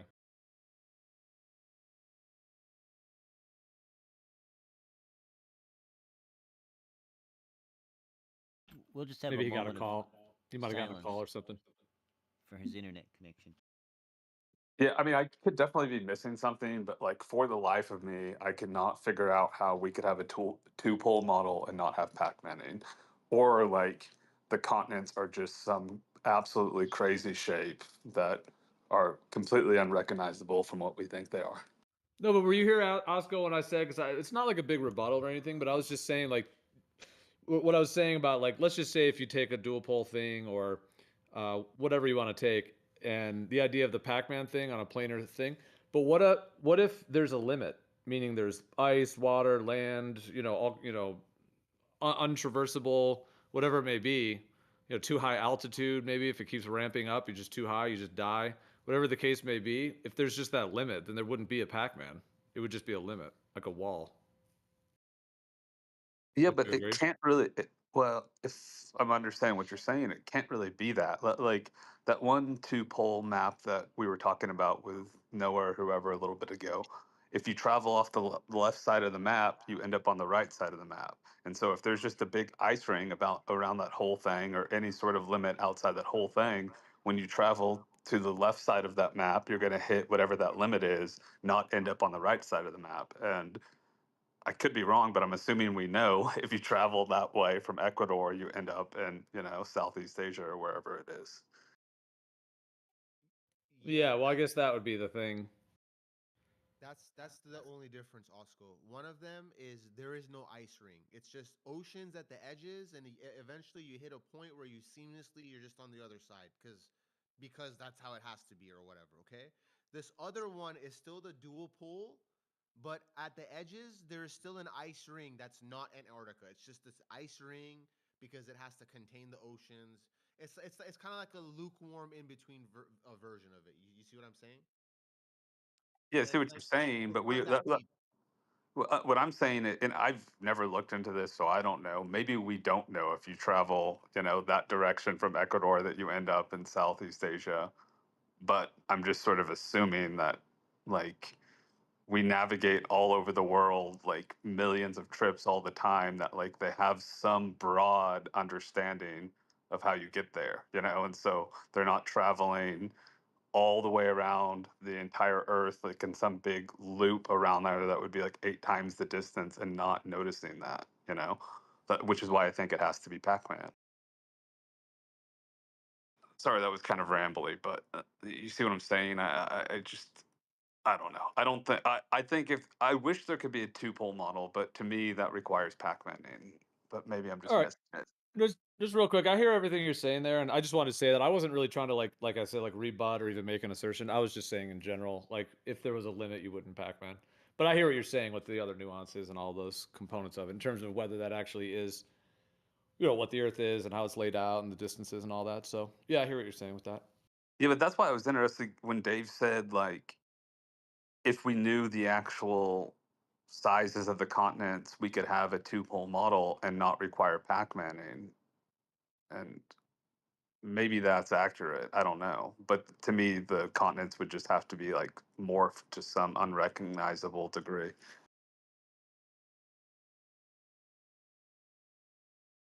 Well, it would more be the layout of them. Not as much the size of them. I don't know if anyone's really debating like this. I mean, maybe Australia gets a little bit debated because the way the AE map was all distorted or whatever. But I mean, is anybody really like? Well, I guess there have been some debates on maybe the size of the continents to some degree. But is anybody really contesting that? Like the GPS coordinates that you can drive around on your local roads and everything. Like, how far could that be off? I mean, but the distances between the continents is a whole nother story because that's massive amounts of ocean. So, do you agree that's more the layout, not the actual shape and sizes, more so? Well, I would imagine. I mean, he said distances, the shapes of the continents. I think is what he said. But yeah, I would think that we definitely have a very close, you know, approximation of the shapes of the continents. And I would guess that we have a pretty close approximation of the distances between those continents. Because if they were like laid out totally different, like if like Russia was somehow like next to India or something like below it, that would be weird.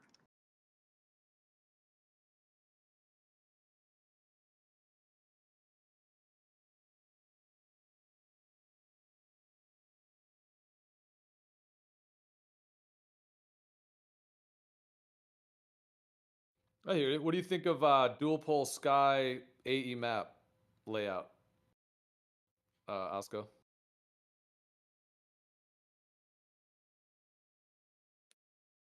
Uh, I don't really see how that would work.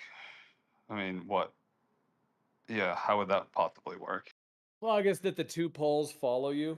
When if you were just to travel east to west, whatever that south pole, everything follows you, but it's still an AE type of layout. I'm just asking what you think of that. Like the sky would move with you. Like take that dual pole thing and just make that the sky, and as you move, that whole thing moves like a lenticular lens, or like it changes as you change your position. But that dual pole thing always is dual poling, but still an AE map, which means there would be a 24-hour sun in all the outer areas from that perspective, because the dual pole follows you, while the ground would still be an AE type of layout. Uh, I can't really visualize it, and I've never seen like, yeah. Sorry, that's not a very good response, but I just can't visualize it, so I don't really have a response to that.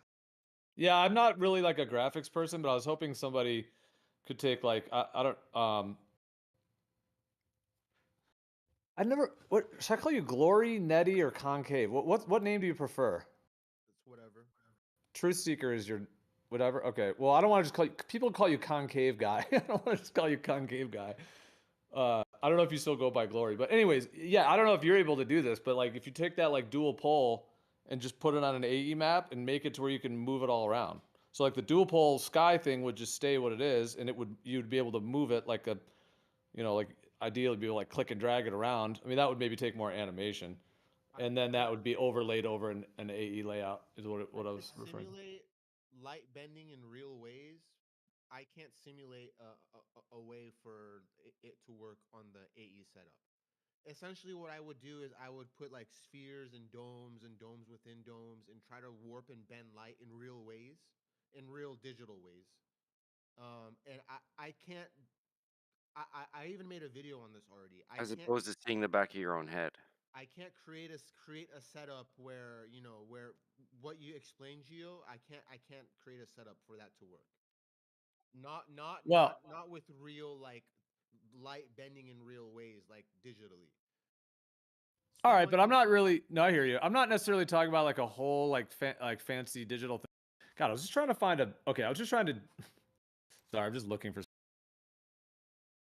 Here, let me just post this. Basically, what I'm referring to is I'm just gonna post these like really. I don't know. I just found two quick ones, but just basically, if you take that dual pole thing on the right and just take that graphic, put it on an AE map, put the one pole at the center, the other pole would go all the way around the outside. So it'd be just the two pole thing overlaid over an AE map, and then you would move that two pole thing all the way around, meaning that south pole, as it were, would move all the way around the outer rim as you move. I'm not saying this is what the Earth is. I'm just asking. I was originally asking Osco if he had heard of that, and then I would like to see some further animations with that, with the dual pole over an AE type of layout. Dual pole sky, AE ground, basically. And I know there's a whole bunch of arguments with that though, because you have like GPs of the GP points, and are the GPs changing, and there's other components too, but we were just in kind of open thought mode, so I just was throwing it out there to Osco or because since you guys are talking about all these combinations or whatever, so that's one that you guys hadn't talked about. Dual pole sky AE ground.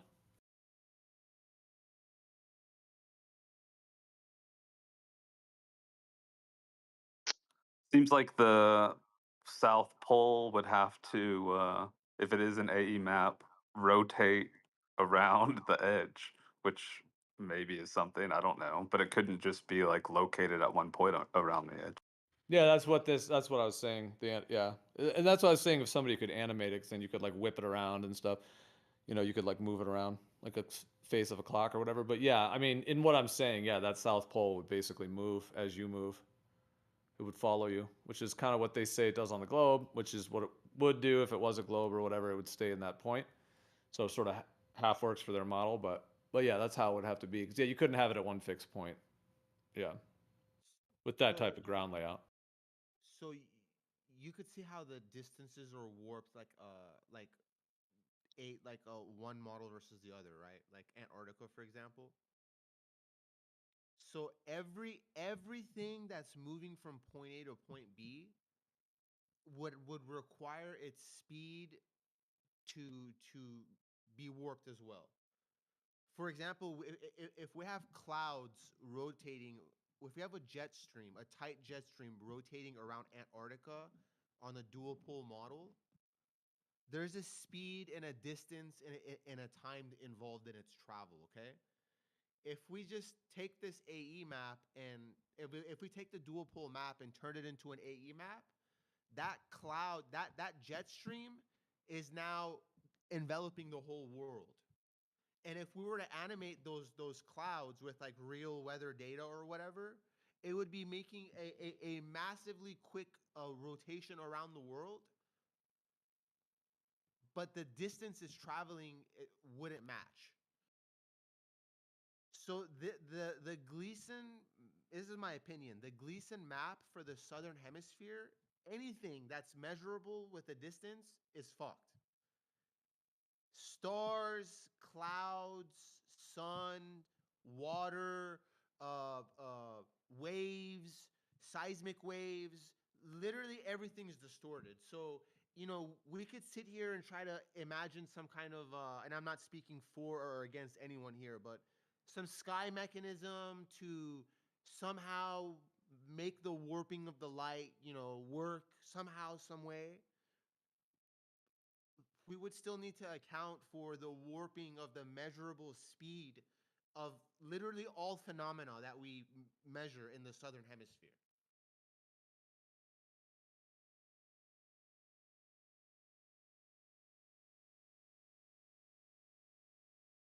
Yeah, man, the southern is a big piece of this puzzle. Southern regions of Earth are a major piece. Yeah, it's a major piece, major. Yeah, Geo. I'm sure you're familiar on the one of the flat Earth models under Polaris. There's the Black Magnetic Mountain. You've heard that, right?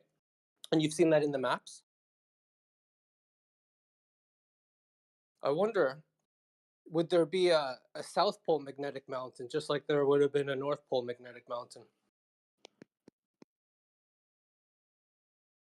Well, I mean, there's big mountains in Antarctica, but I don't know that there's like one big one where the South Pole is. But they do say that it's like high elevation, like it keeps ramping up. Like they were saying when they were at Union Glacier, if you just keep going south, it's just like up, up, up, just like a steady slope upwards. But I haven't heard of anything there being a mountain right at, the Amundsen Scott Base Station, if that even is, the South Pole or, that region. Yeah. So. Same. Yeah.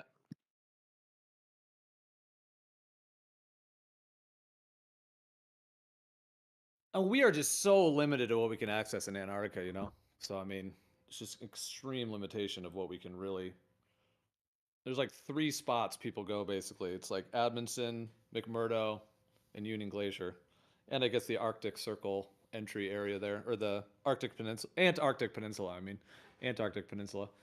There's activity there too, but in terms of like the whole distance of it and the whole layout of it. But yeah, whether there's a mountain there, I mean, I hear what you're saying. If there's a mountain in the north, would there then be one in the south? But of course, the globe guys will claim there's not one in the north. But yeah, there's a lot of ancient legends and that talk about many things about the north. Everything from the Great World Tree to, yeah, to the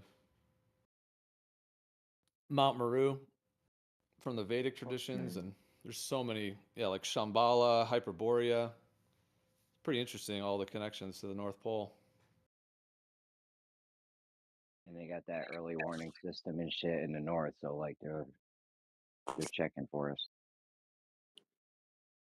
Yeah, I Yeah, had they an don't have that in actual. the South, Jeremy. Why don't they have that in the South?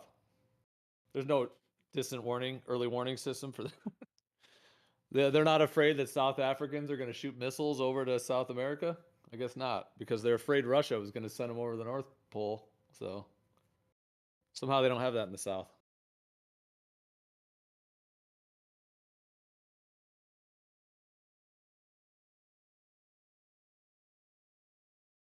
Yeah, it's a pretty good point, huh?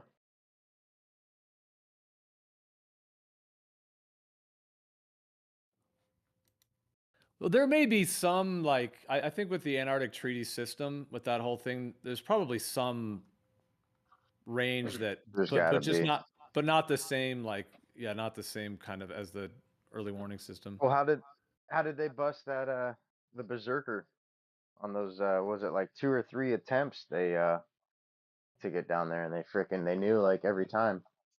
So it's like what's tipping them off? There's got to be some sort of like sensor or something. It's getting Oh yeah, tripped. they got radar, dude. They have that. It's all, yeah. They have tons of surveillance, I'm sure, on that everywhere. Yeah, they could survey that easily.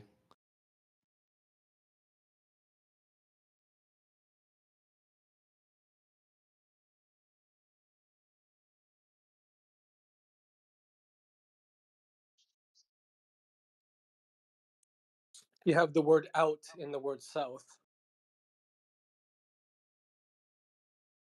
And if you say northern, you know, some people say northern. There's an in there. Really? Northern, south, southern outer. Yeah, arc and anti-arc.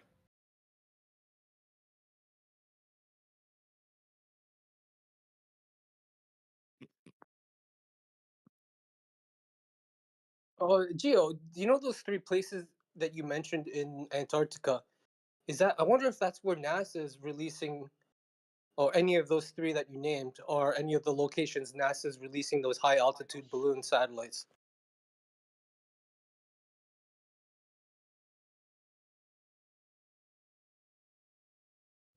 Yeah. Well, where'd they say they were launching them from? Yeah, I'm gonna look it up.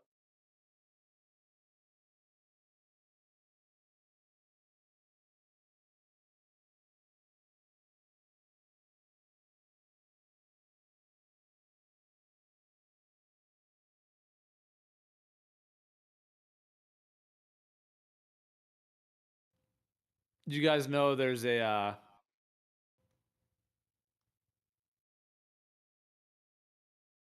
an island in Antarctica called Deception Island? Yeah, very fitting.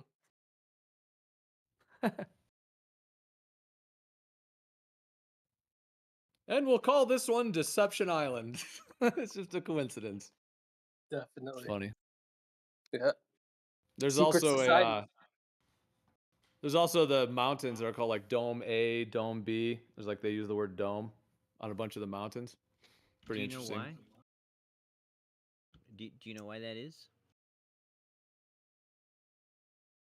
Well, the answer is because dome is a type of mountain. There's plateaus, there's pointy mountains, and there's domes. So Yeah, I'm fully aware of that. I was still pointing it out. Thank you. In your opinion, do they look like dome mountains to you?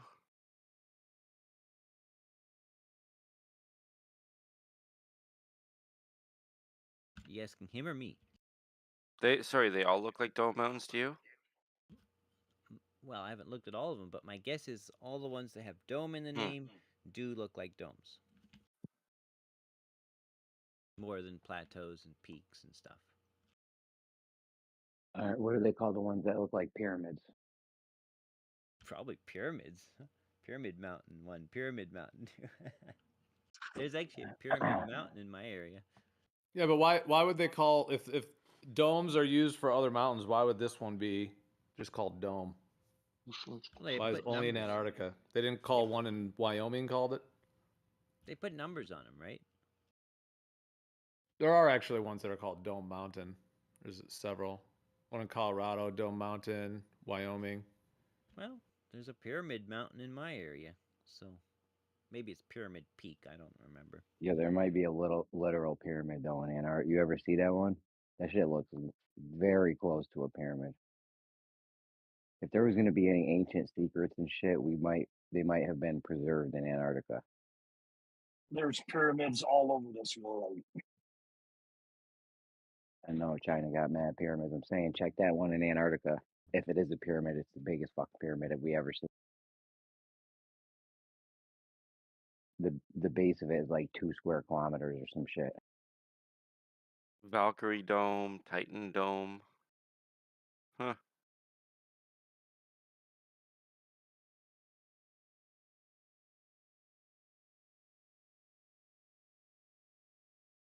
What else?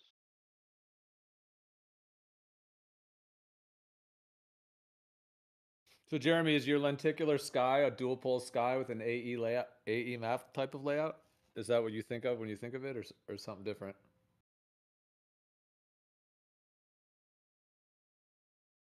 The holographic lens thing.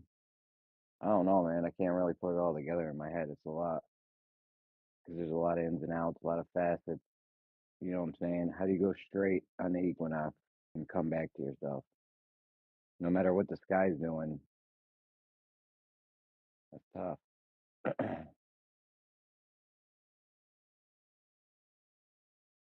I still use AE map. So I don't know what you guys got going on in your heads, but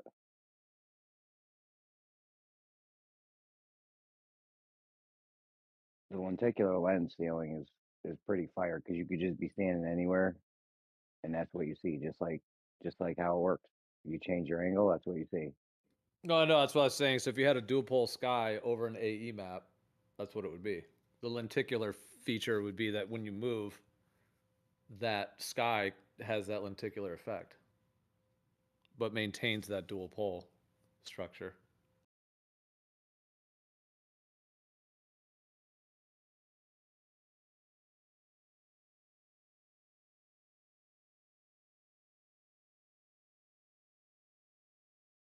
The biggest issue with that is the GP points, but it changes GPs. Yeah. But the only thing with that is I guess it's like from an observer. It's like the GP from that observer to another observer. So you're still only seeing what you observe. You're not really seeing the GP of that person unless you are also there. You can't really be two places at once. Yeah, I mean they're there, they're seeing that GP, and I don't know. I feel like that could be concerning the GPs, but I don't know.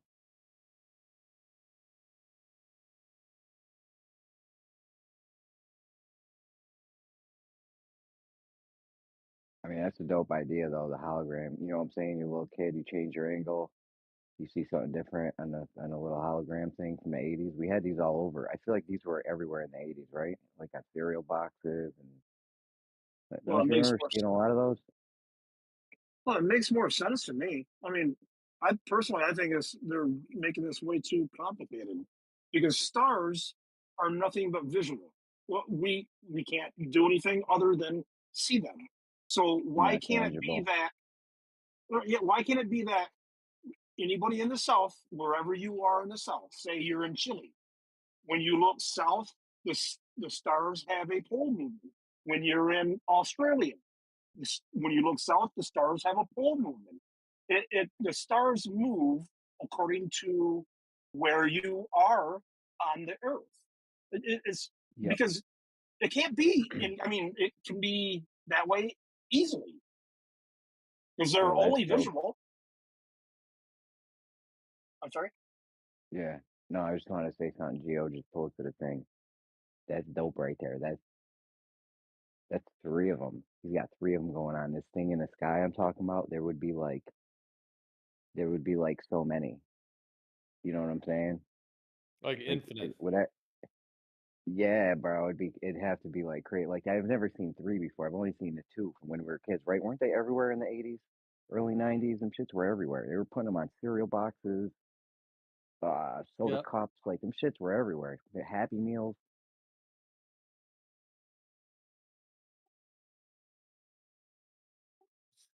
Scrat, you know, like Polaris, right? You know, you've seen a time lapse of the stars rotating around Polaris.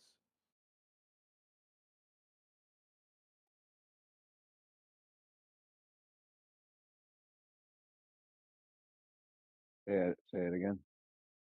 That was to Who was that? Scrat. Scrat? Sorry, yeah, I was on mute. Sorry. Yes. Yeah.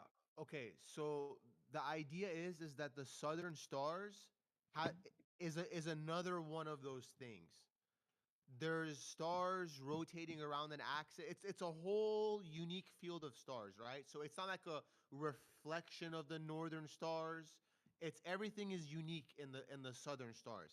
And they're rotating around another direction around a single point. Okay?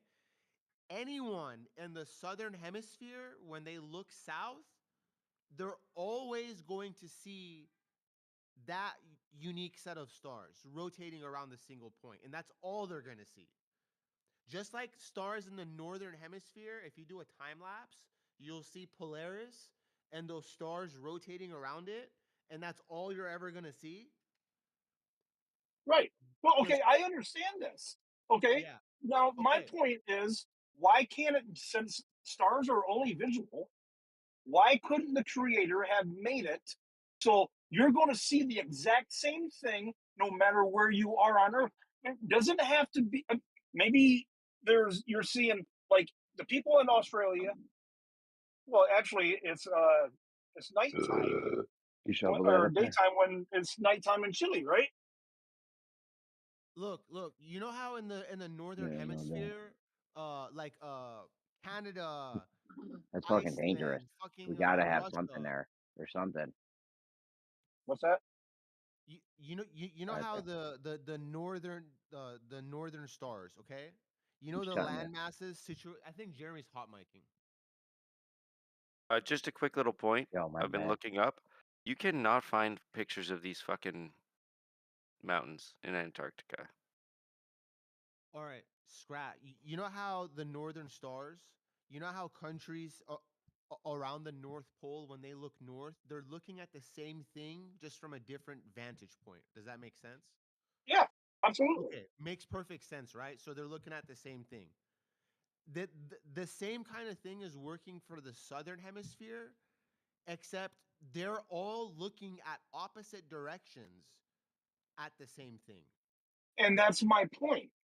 Why can't why couldn't the creator have made it so when you're in the south, it doesn't matter where you are in the south, because stars are only visual, you will see the stars do the exact same thing. Be like move in like a pole movement, like circle around a certain spot. Why couldn't it just be that way? No matter where you are, you see the same thing because they are only visual. Sure. Guys like Jeremy are also have that question, and they're looking for solutions, like effects that could recreate this. So that's all I wanted to say. Thank you. Oh, okay. Oh, I am mean, I the only looking Yeah. issue good? with that, well, let me give you an issue with that though. If you're talking about like that idea of a southern pole and the idea of the sun, now with the stars, I guess you could say, okay, well, they move with you is kind of the way I word it, where it kind of moves along as you move along. So I hear what you're saying, but how about the sun? So like if you maintain kind of an AE type of layout, let's say that, someone's in Antarctica south of South America, the other person's in Antarctica south of South Africa.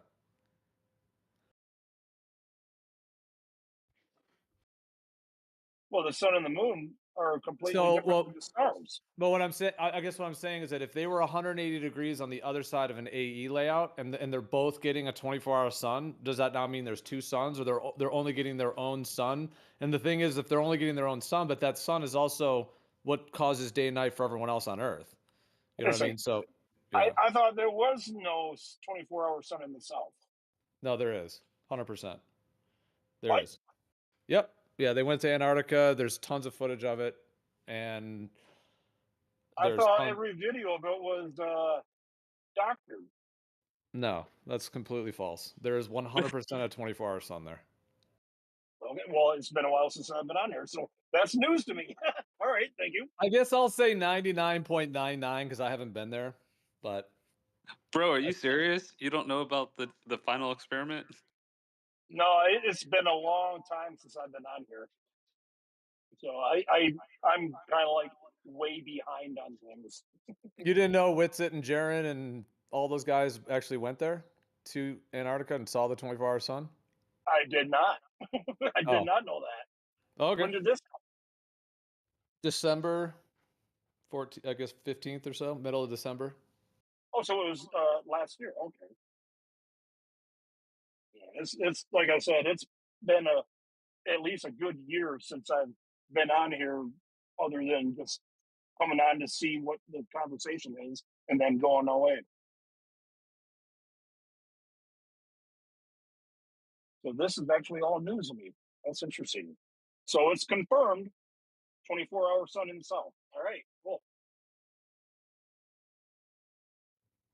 Yeah, there's some people that have been claiming it's fake, and there's even a few channels that have been trying to say it's all fake. I don't know how much of that is still going. Like, is that still raging the way it was for the few weeks after they went? I don't know, but seems like overall a pretty small portion of the community, does think it's all fake and they're all shills and actors, and so yeah, there's some that are going that route. But if I had to guess at this point, I mean, outside of the initial reaction that people had, maybe 5% at most, maybe 10 at the extreme most think it's fake, but that's my general kind of generalization of kind of my understanding of where it's at in terms of that. So I you mean, said it was Wits. You said it was Witsit and Darren. Whitsitt, Jaron, McToon. There were several people. It was about like what 9 people that went, I think. Elizabeth also. 3 flat earthers. 4 actually. The film guy claims he is too. Whatever. So I think a lot of that doubt was planted by Globers too. I think that's an important side note. Like a lot of the people freaking out, oh, it's all fake. Those are just Globers LARPing.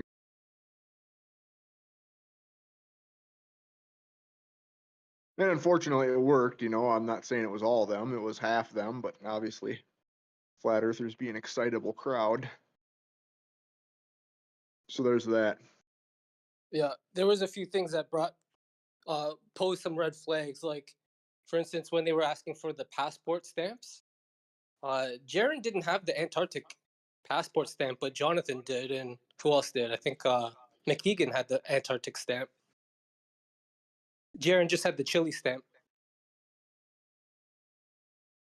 From think what you I could maybe- understand, there's not an official Antarctic passport stamp. Like if you go to any other country or any country, you're gonna get like an official passport stamp, but like it's just like a souvenir passport stamp for Antarctica. Yeah. I'm wondering why Jaren didn't get that souvenir stamp. Maybe he didn't want it because McKeegan showed his and Jonathan showed his. I think it might be like optional because I thought I heard when Wits is. I guess I'm not 100% sure though if it's optional or not, but it might kind of be something like if you want it, you go like, hey, can I get that kind of thing, rather than like an actual administrative purpose for it. Yeah. I mean, I'm looking up though. There's a bunch of Antarctica passport stamps though, like Osco. I mean, there's a lot of them. I guess maybe they have different little artists. This one's got a dolphin or a whale. This one's got a penguin. Different penguins. There's a lot of them though, different ones. I guess over the years that they've made, like decorative. I guess.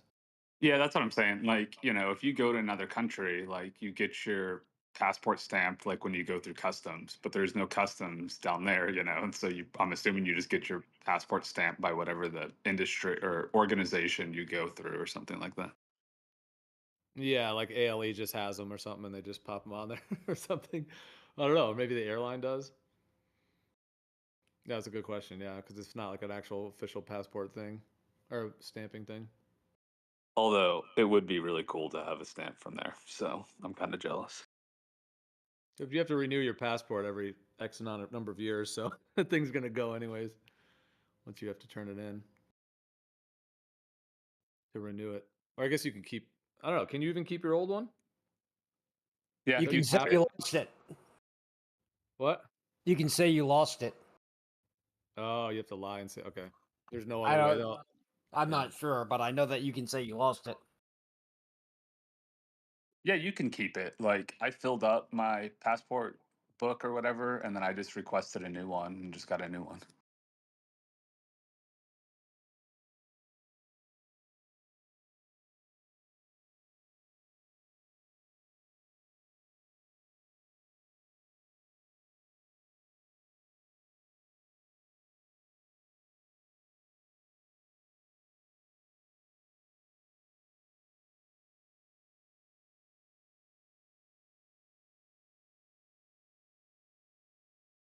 So wait, what was the point that when we talked about the 24-hour zone? What was that point based on?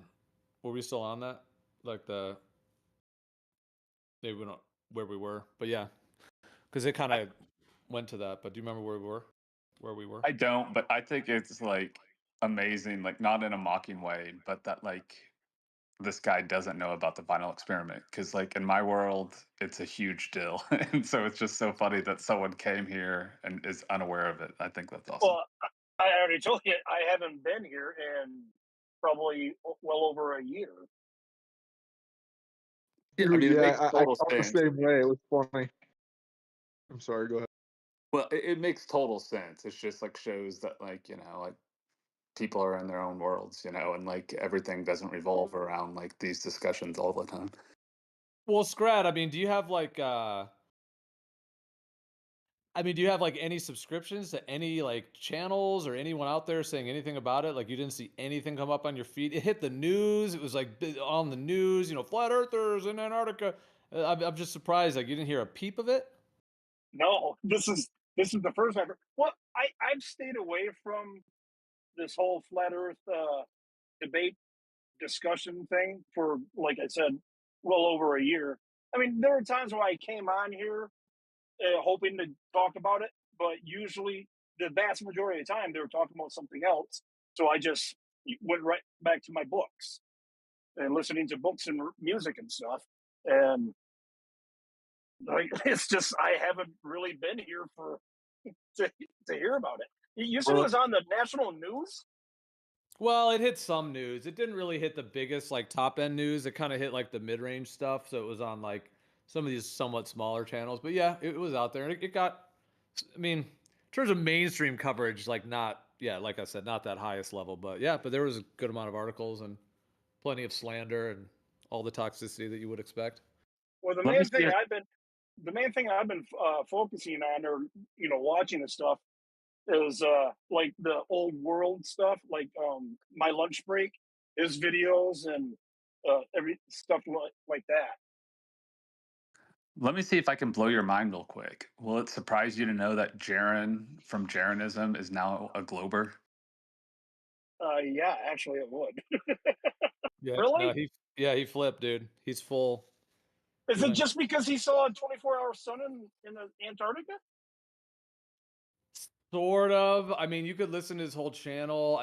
I don't even know if I want to recount it all. Sort of, yeah. It is linked to that, he claims, but also he's mad at his subscribers, I guess, and he doesn't want to be called Flat Earth anymore because he doesn't like his subscribers anymore. I don't know. A lot of his streams, he's like just yelling and insulting and being really like angry at everybody. So I guess he got attacked a lot, and so I don't know. Like his reasons, like I guess part of it is he's like so upset with the people, I guess, even though the truth is not really about necessarily the people, it's sort of separate things. But that's like part of it, I think, if I was to try to just give the quickest summation, is he's like frustrated that people were, turning on him, calling him a shill, whatever, just all of the, and like someone said earlier, who knows how many of those were just globe trolls that were just spamming him. But I think there was a real reaction though, people going through stuff. So I think it's partly that, and then also, I mean, if I'm trying just to summarize it briefly, yeah, he tries to claim that there's no other flat Earth map that can work, is what he says. The AE is out, he says, and there's nothing else that can work. Therefore, it has to be a globe. And now he's going on and on, giving globe proofs and debunking flat Earth. It's pretty bizarre. I'm not gonna watch this. I don't watch his channel really much anyway, so I'm not watching all this stuff he's doing now. But yeah, if you pull up any of his recent streams, you'll kind of see what he's doing. What about the number one globe killer? Space is fake. You can't have a vacuum adjacent to gas pressure? What about that? I mean, personally, I think that is the number one killer of the globe, because without space, the globe is dead, and space can't be proven. I don't know how he gets around that. Yeah, he might be thinking the Earth is a globe with a dome, perhaps as well. He's still exploring. He just sounds like a little kid throwing a tantrum. Oh, so it's a globe, but within a firmament, with a firmament around it. Okay. He's still exploring. Yeah, he doesn't believe in the moon landings yet, or he still thinks a lot of the globe defenders were he called them science cucks. So he's definitely a little maybe angry at both sides. But yeah, right now he's Has he seen evidence of curvature yet? Because I haven't. Home Depot. Yeah, he kind of says Oh, it's too big to measure. He's just going with that old that old trick. It's too big to measure. Dude, He this kinda- is pretty there's bad, so dude. much drama. You have no idea. I wonder if this is a long troll for him. Dude, his arguments, Me like, too, from what I've heard of the globe, it's like, dude, like he needs, I don't know, he needs to get caught up on the globe, I guess, because his arguments are not even like close to, you know, as strong as some of the wanna people see that have with actually it. been in it for You know, years. Like, you know I what? I wanna think see he's with it trolling the debate him. Glovers. Does he still believe I, space I, is NASA? I mean, his arguments has been so bad that I think he actually trolling the Glovers. He's mad at the flat earthers. Is one of the reasons why he's doing it, because they, they call him a shill and all kinds of shit. But he's taking his opportunity to get on both sides bad, Yo, if bad, being on both sides of the bad aisle, meaning trolling the flat earthers and trolling the Glovers at the same time. if Yeah. Wissa and Jaren end up debating, oh man, that dude, Jeremy, that That's would what I'm make talking this a about. Let's psy. go. This would be a psyop, bro, for sure. They're Kind of doing sounds it for like the click. Ranty. Hey, y'all see Wissa's Let's Show? I thought it was cool. You thought his title though? Only reason why I tuned into that was like, let me see this shit. Let me see what he's gonna say. I had a meltdown over the show, but I will say, Jaron said he would never debate Witsit, and that's probably a wise move. And also, I don't think he's trolling just because I had like a conversation with him. He did not seem like he was trolling at all. He's trolling, man, because his globe arguments are stupid.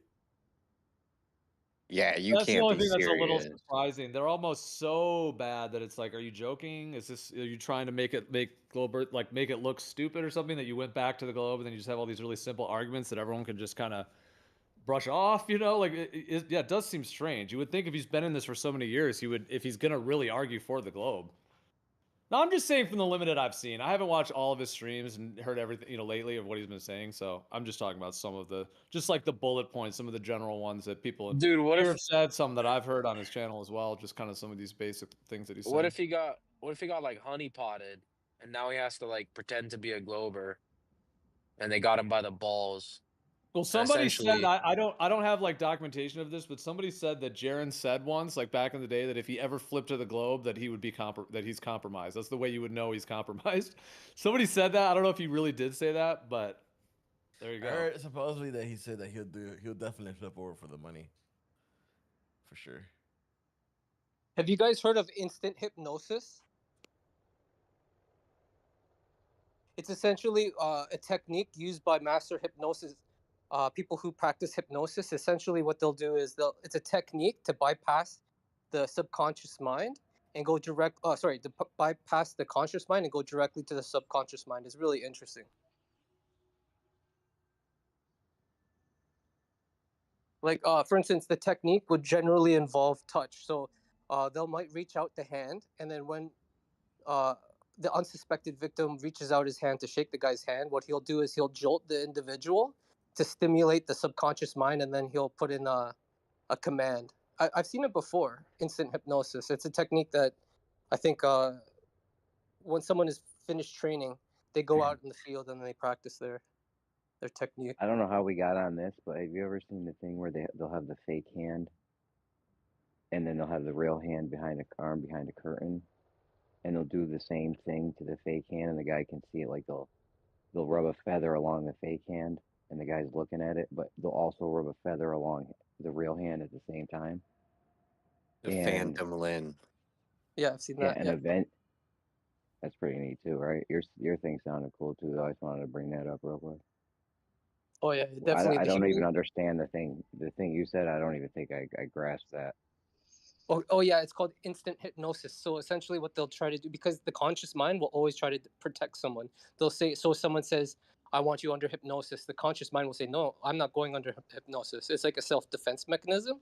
But what the jolt does, it kind of shocks the body, so they're like in a state of what's going on here, and in that split second, they put in a command. I've seen it. Now, I haven't graduated from hypnosis school, so I don't know the ins and outs and if this is actually true, but I have seen it on video, and I've even seen other techniques where they try to put people in instant hypnosis through touch. But it wouldn't surprise me. How did we get on it? This feels like a drastic topic change. I don't know what we were on. I don't even Oh, Jared. remember. Yeah, we were Okay, talking about. so what else have I Oh, you're missed saying in the last year or he's so? been hypnotized? Oh no, it was You're just an saying idea. Jaren's been. It's just an idea. Yeah, yeah. Similar to like potentially what they could have done with the astronauts, put them in a state of hypnosis, and just like the Manchurian Candidate. So All right, we what gotta other look into the major Manchurian. major Strap. developments? Sorry, what other major developments have I missed in the last year? No, I debunked the definition for a closed system for the second law of thermodynamics like 2 days ago. You missed that. That was great. Jaren's globe proof with the That was dope, right? Jaren's globe proof Oh, was yeah. with the you can't feel the earth moving just like you can't feel the bugs in your stomach. That was a new development.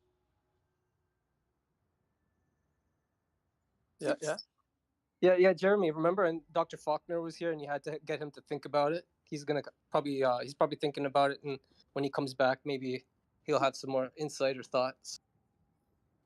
Wait, what did you say? You can't feel the earth moving the same way you can't feel bugs in your stomach? Is that what you said? Yeah, that was one of his proofs for globe earth. Well, I've tackled that thought. For That's instance, fucking terrible. yeah. You know how they say you can't feel the movement on a I'm train? telling you, it's a troll, man. It's killing two stones with one bird. Or the other way around. Two birds with one stone.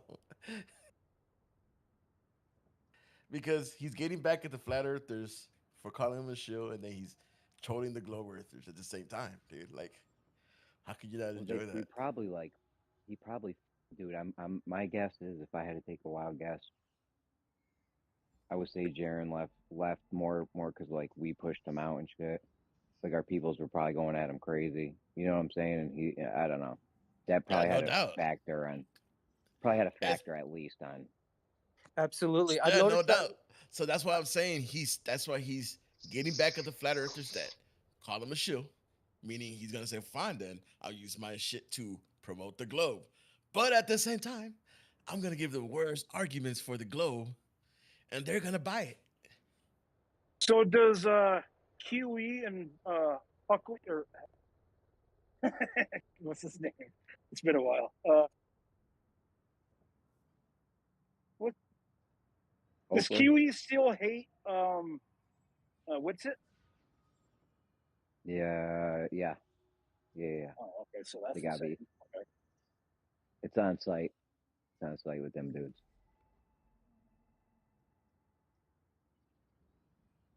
And Eric Dubay thinks Whitsitt and Jaren faked their trip to Antarctica, and Dave Weiss A lot thinks of people do. yeah, and Dave Weiss thinks they got duped by like a laser or something. Dude, there's so many. This has caused so many rifts because there's people that don't even think they went. Then there's people that think they do went and think the AE map's debunked. Then there's other people that think they do went and the AE map's not debunked. There's a lot of like, I don't know. This guy doesn't even know about VapeGate. I mean, come on. That's just that I a don't lot think of he needs stupid. to. Yeah, He please. definitely needs That's to know about fucking. footprint gate, though. I mean, come on. Shadowgate, That's Shadow. just, the people that don't think Witsit went, they have some very terrible, horrible reasons, and it's crazy. Did you know? Yeah, he's blessed for not having heard all that. Really. Yes, Scrat. The big news is that Witsit's actually a woman. So there's that thing. Oh, Witsit yeah, didn't even go to oh. Antarctica because that was his clone. Shout out Jasuke. That's Yeah. Witsit's clone. I'm trying to figure out if we're talking the real Witsit or the clone Witsit when he comes in here now. I don't even know. That's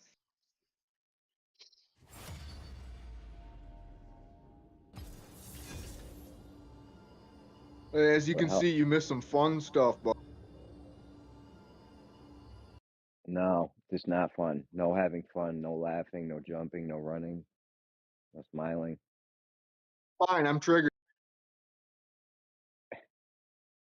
If you're not constantly in a triggered rage state, I don't even know if what you're even doing. Hey, did we ever figure out if you can 100% know anything? Bro, I have the best. That's the best proof, right? Tell me that's not proof that you don't. If it's not 100%, you don't know. What if he's blind? What? We don't know what happened yesterday. Yo, what was that, dude? The cards, right? The cards are good because all you gotta do is phrase it exactly correctly, so there's no pedantic semantic game going on, and you'd have to pull something like quantum magic or quantum mysticism. What the hell? That was the Quantum best, something? bro. So what Quantum. was this? Hold on. What was the M word? Miracle. It said quantum Quantum miracle. miracle. You're about to trigger me, man. Don't make me prove you wrong Those who again. judge condemn themselves. Quantum miracle was the best. I love that. That's the only way you can get out of that is a quantum miracle, bro. There's no other. There's nothing else you could do. Hey Jesse, you know about quantum miracles? We got to. I want to get into that actually. I mean, what? Like, he didn't make that up, right? I'm guessing. Weren't you saying it was on a I show? wanna. Somebody said he got I it from wanna. a TV show. Hey Jesse, do you know about quantum miracles?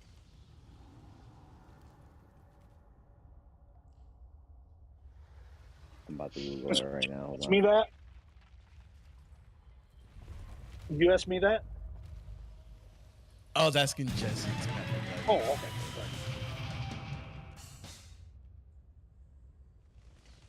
Right, that shit locked in so tight. That was the only like, yeah. You gotta have something really fucking crazy for the way I had it. I had it all phrased and like locked up perfect.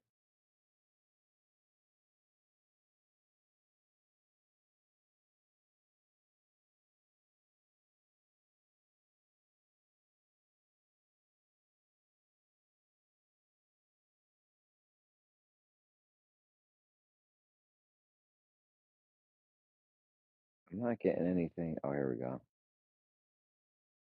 Canadian Mind Products. Like, nah, this Quantum Miracle ain't a fucking thing, dude. There's no wiki page, like nothing on it, really.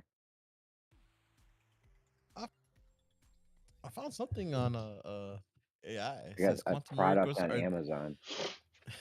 says Go ahead. that quantum miracles are the idea that quantum physics can help explain the mysteries of the universe, and that the consciousness can impact reality. So some believe that consciousness shapes reality and that our thoughts and beliefs can impact our reality. Yo, I actually believe that. That's not Yeah, yeah. that's a Isn't it? quantum miracle. That's what it says. Quantum miracle. Hold on, you're telling me intention, like shit like the Rice experiment, and there's a lot of mainstream people that are in that. They're saying that's a quantum miracle, mind over matter, Well, what about the experiment? Just observing the experiment affects the experiment. the double slit. So, yeah. So Well, there's it's the that. knowing the which path.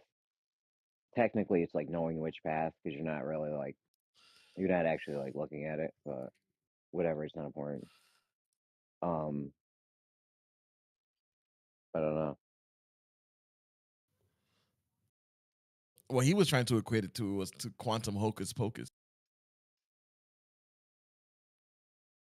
Pretty much, the thing is there, and all of a sudden it just disappears to thin air.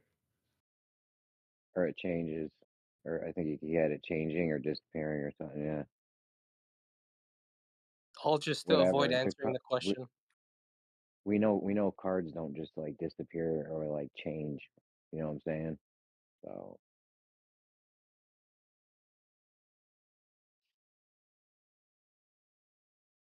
like you could lock that scenario up so tight, dude.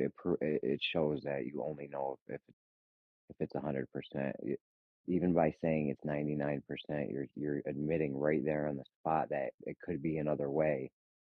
You know what I'm saying? If it could be another way, and you're only 99% this way, so it could be the other way. You don't know. Crazy. Yeah, have any of you heard Darth Dawkins or Duncan Atheism? He's hilarious because he uses logic to kind of show that it's either everything's based on the creator or it's just random. So if people choose the random, that means everything that they're saying could just be random and it has no basis in reality. Dude, there's a lot of codes and shit going on. I can't see this being random, dude. Our DNA's got code in it. Everything has the Fibonacci sequence and the golden ratio and phi and shit. Like, there's no way that shit's just like randomly happen. All them Everything's highly 273s. organized. You think all them 273s happen on accident? No way. Yeah, and then symbiotic relationships in nature.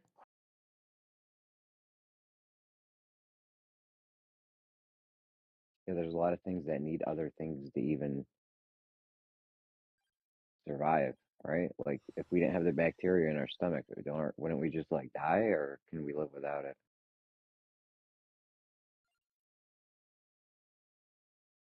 Like bacteria in our stomach that we can't feel. That's why the Earth's spinning or some shit.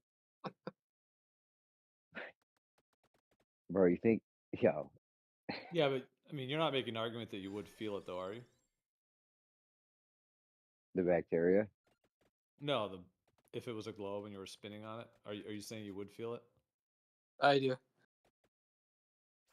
No, I'm saying you wouldn't feel it. I could put you in a room and spin it. Probably it's slow enough and you wouldn't feel it.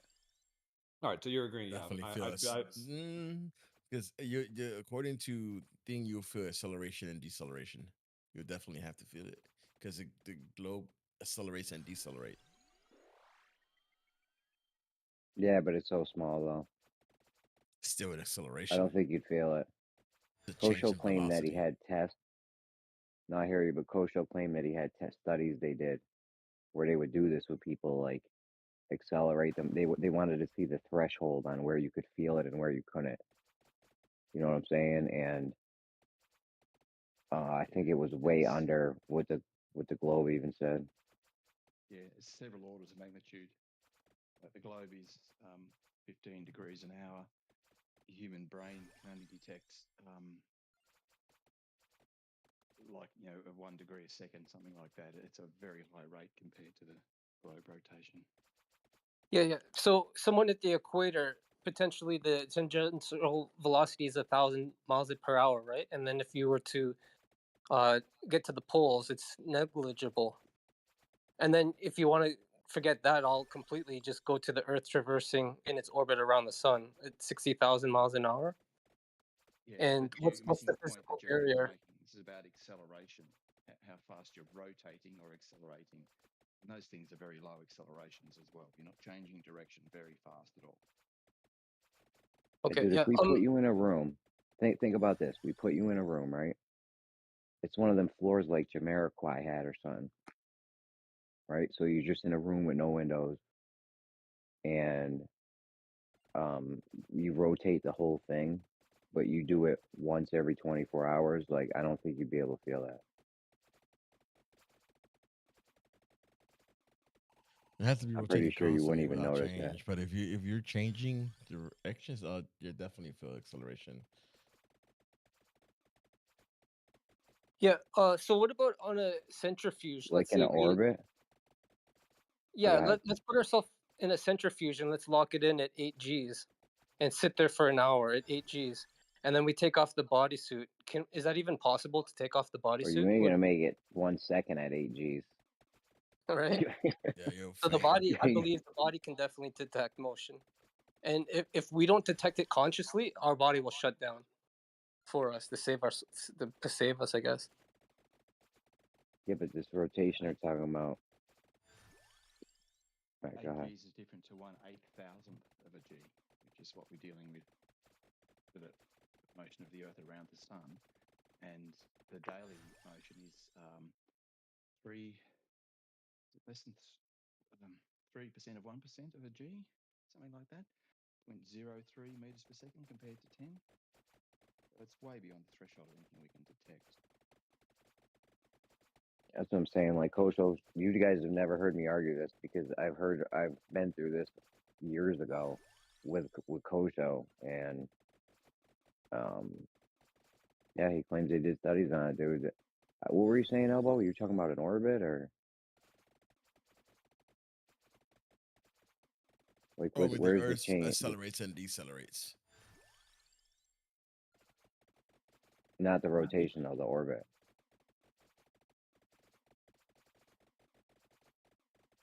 Yeah, you're talking about the elliptical orbit around the sun in their model, Yeah.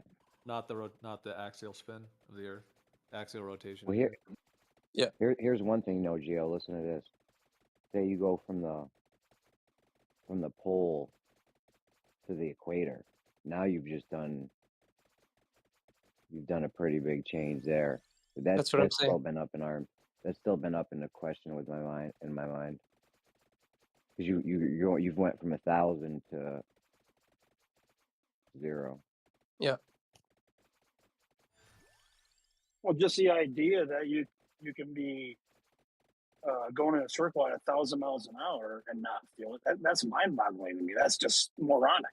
Because if you're going at 1,000 miles an hour, it doesn't matter how slight the change of direction it is, you will feel it. It's so slow though. Yeah.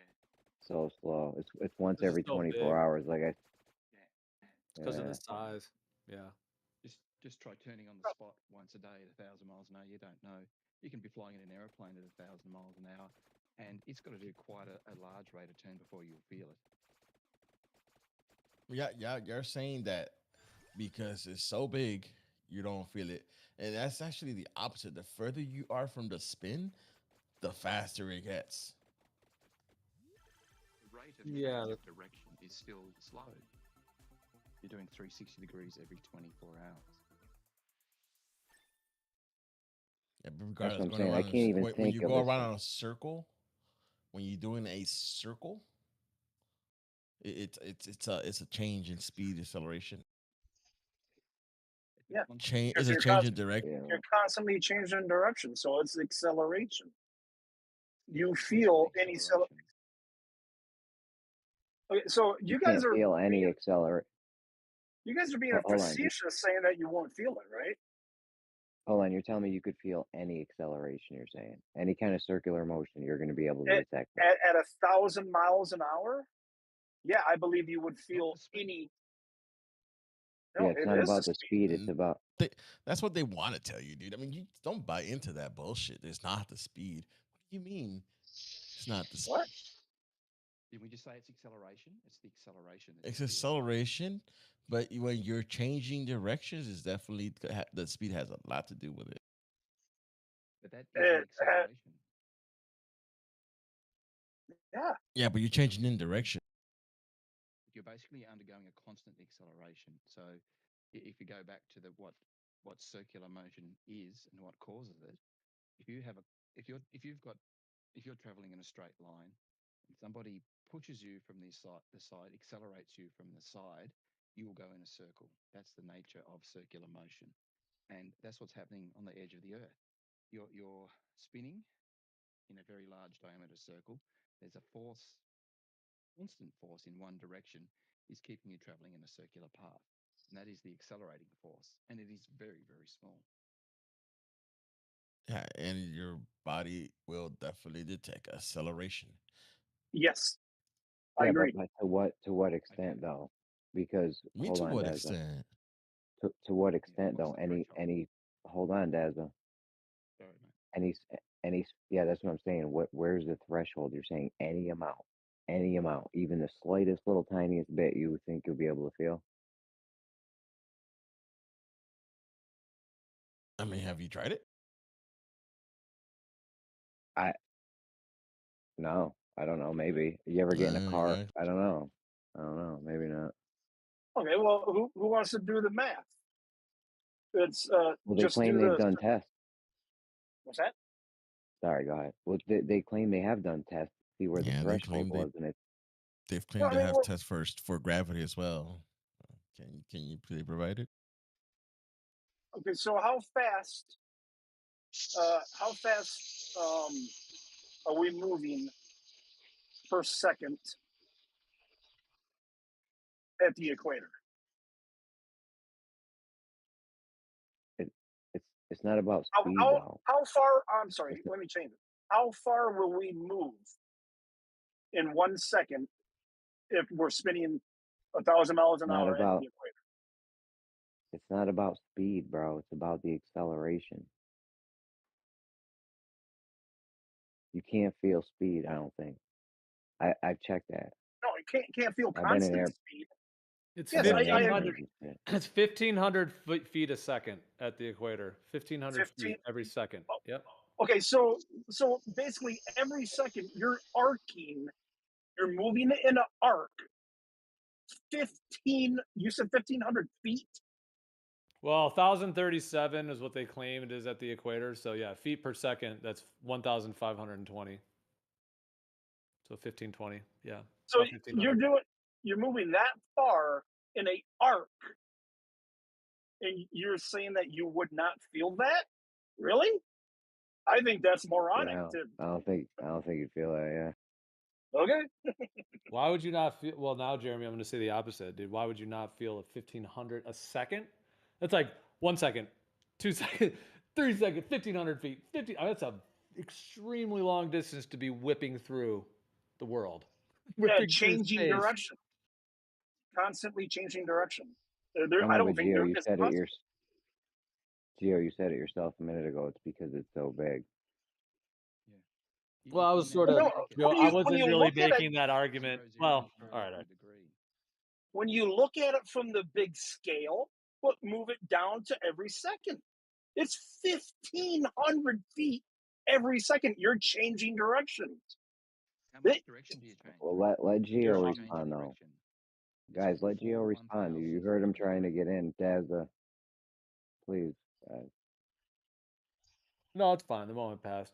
No, I was just, yeah. I when I said it was too big, I guess I was partly saying that is part of what they claim the physics is, and I was also kind of partly jokingly steelmaning their position. So I'm just saying, and the thing Yeah, that you said. but if we put you in if we put you in a circle, right? Say we put you on just a circle, and we spun it, and we did it 360 degrees every 24 hours. I think you can make that circle as big as you wanted. You know what I'm saying? You can make it be as big as a merry-go-round or as big as 3950, 24,000 miles or whatever, the circumference. And I don't think you would be able to feel that because it's like so slow. You know what I'm saying? Only once per day. So what? That's rotation per minute or whatever. Rotation is different from speed, and I'm talking about speed. When you're Can't feel moving at speed. 1,000 miles an hour, you will change any. I mean, I'm sorry. You will feel any change of direction at that speed. Yeah. The rotation All has right. nothing to do with it. That's the only reason why you would feel it is because of the rotation. Even Elbow said that earlier. And the speed's irrelevant because you can get on an airplane or something. You ain't really feeling that. Like I'm not getting like pushed back in my seat or nothing. You know what I'm saying? I'm just walking around, jumping around like you're good. On what? Yeah, I'm sorry. but Say it. if it would accelerate or decelerate, you would definitely feel when a plane That's what I'm accelerates or saying. decelerates. That's okay, exactly. We're just talking about the acceleration, which is the rotational. He wants to just talk about the speed. Yeah. It's about Well, the circle. And the circle's going so slow that I don't think you would feel it. Yeah, your change in direction over that 1 second is about 4/1000 of a degree. Yeah, I was gonna Did say you- 1,500 feet. The curvature would be, if it was a globe, would be so minimal. Yeah, that arc part wouldn't really be, not in the 1,500 feet, wouldn't really be significant. But the fact that you're still whipping at 1,500 feet every single second through whatever you think it's going through, space or vacuums or whatever, is still pretty dramatic claim to make. But didn't you just agree, Gio, that whipping is negligible? You just made that statement right before you said the whipping. You said that the change in direction is so slow that you wouldn't feel it, but the whipping through space. That's a direct contradiction. Those two things are completely incompatible with each other. Well, no, I think you're maybe misunderstanding what I said. I don't know when I said whipping or what exactly, but well, I was saying whipping through space. Yeah, if you're on the globe 1,500 feet a second, but that's different than the actual amount of curvature. I thought that's what you guys were talking about, like the arc. Is that what you were talking about? Like the 8 inches per mile squared. Yeah, if you went a whole mile, you'd have to like drop 8 inches. Like I thought, isn't that what you're referring to? So I was saying that is the equator, I think in particular, this case. Yeah. Yeah, I was saying if you're on the equator and you're moving 1,500 feet a second, the amount of like curvature in that 1,500 feet is what's very, very minimal. However, meaning the amount that your actual body is like making an arced path through outer space or whatever. Like if you were just to delete the globe but still have your guy moving, he would be making that very slight. What was that number? 1/1000 or whatever of an inch. So whatever the number you gave. So yeah, that would be extremely minimal in terms of that actual amount of curvature that you're like moving on the globe. But the fact that if you were to go from outside the ball and just see the dude on the ground there, he's still moving at that rate. So that is whipping. I mean, I don't know what other word would be used for 1,500 feet a second. It's really fast. I mean, for a human to be going. Yeah. And Jeremy, remember you mentioned about the train? You don't feel it? Being in a plane or a train or something. I mean, you can obviously feel like turbulence and the train tracks and shit. Maybe on a maglev train. I've never been on one of those, but Yeah. Okay, but what about this? Hold on, just really quickly, guys. Just a quick question. What about if we go on the top of the train? Because remember, on the Earth, we're not in the Earth. We're on top of the Earth. Would yeah, we then you'd feel? obviously feel it on top. Obviously on the top of the train, yeah, but that's Exactly. not The really. variable is the barrier, right? We have 4 They walls. they have the wind going.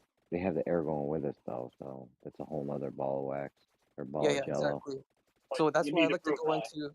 That's why I like to go. They say, there's a barrier, right?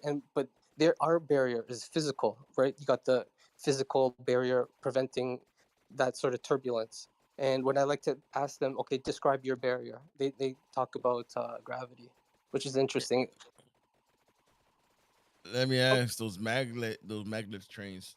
They're not turning, are they? They're just going straight. Yeah, but Well, I'm just saying, like the And that's the speed. The speed is. problem. I know, by elbow. I'm saying the speed don't really matter. That's what I'm saying. You can get on that maglev train and go 10 miles an hour or 500 miles an hour. Like, I don't think you're Yeah, really gonna. no, right. If you're going That's what I'm saying. straight, It's if all you're going about the straight, that's not a angular. problem, right? The straight is not the problem. If it was just straight and flat, The that's not a speed. problem. The speed's not the problem yet. At constant Yeah, speed, it's straight, yeah, not a problem. correct. If it's constant, Right. it's no problem. So Accelerating and we're only decelerating, worried that's about a the problem. angular. But the angular change, that's an issue. Because if that train was turning, everybody would be on the other side of the train. They'll be at one side, where whichever Yes, and whichever direction. but if that train was going around in a circle the size of the Earth, you wouldn't even know you were going around in a circle around. You wouldn't feel that. How do you know this? Yeah, what if they're You'd be traveling so. at like 8 Gs? Well, how do you wait, hold on? You're making a claim that we would not feel it. What's your evidence that we would not feel that? Because in every situation that we know of, you always feel acceleration. Yeah, but I Especially told. when we- you're turning. Yeah, Especially when that's. you're turning. I know, but that's what I No. asked earlier. If we spun you around once a day, you think you're gonna feel yourself spinning? Okay, I'm Yes. sorry. Let me rephrase that. Every situation at high speed, you will I know, but all you. give me an example Hold on. of. Hold on. Let me try to get this up. Give me one example where you're traveling at high speed and you don't. I mean extreme high speed, and you don't feel motion, especially when This you change direction. Because the I can't speed think of doesn't. any situation. The speed doesn't matter. We just. I don't know. Me and Elbow agree the speed doesn't matter. So Well, If hold you're on. going linear, and not rotating, yes, it would no, not matter. angularly, the speed doesn't matter. It's about revolutions per minute. It's about RPMs. You know, you got an RPM thing on your car. That's what it's about. How many Wait, this revolutions is per where we minute you're disagree doing, though. and you're only doing If you're one a day on a globe. Yeah, if you're saying that just going on one direction on a constant speed, not deviating from your direction, yes, speed wouldn't matter. You would not feel that. Your constant movement like that direction would not matter.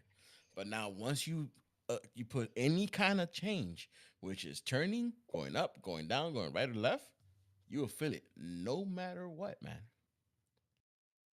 No, And hold on for a second. when you're looking for the hold on, man. When you're looking for the acceleration, is because it's going at constant speed. Now we're looking for the acceleration, right? We're not worried about the speed anymore. That's not even an issue. It's about the acceleration, right? You agree with that, right, Elbow? Say it again. It's not about the speed. You can't feel speed. It's about acceleration. Right, and changing direction is acceleration. Right. Okay, so now we're only worried about the changing direction. How much we're changing direction by. We're not worried about the Doesn't speed. matter. Any change in direction is an acceleration. I know now. Hold on. Any change in direction is acceleration. Yeah. So this change in direction is once. It's only one revolution per day. You know how your car's like 5,000 RPMs and shit. This is one per day. One RPD. Okay. What's the I don't think you distance you feel that. travel, and how much change did you occur? One revolution. One. 6,000 Remember. miles.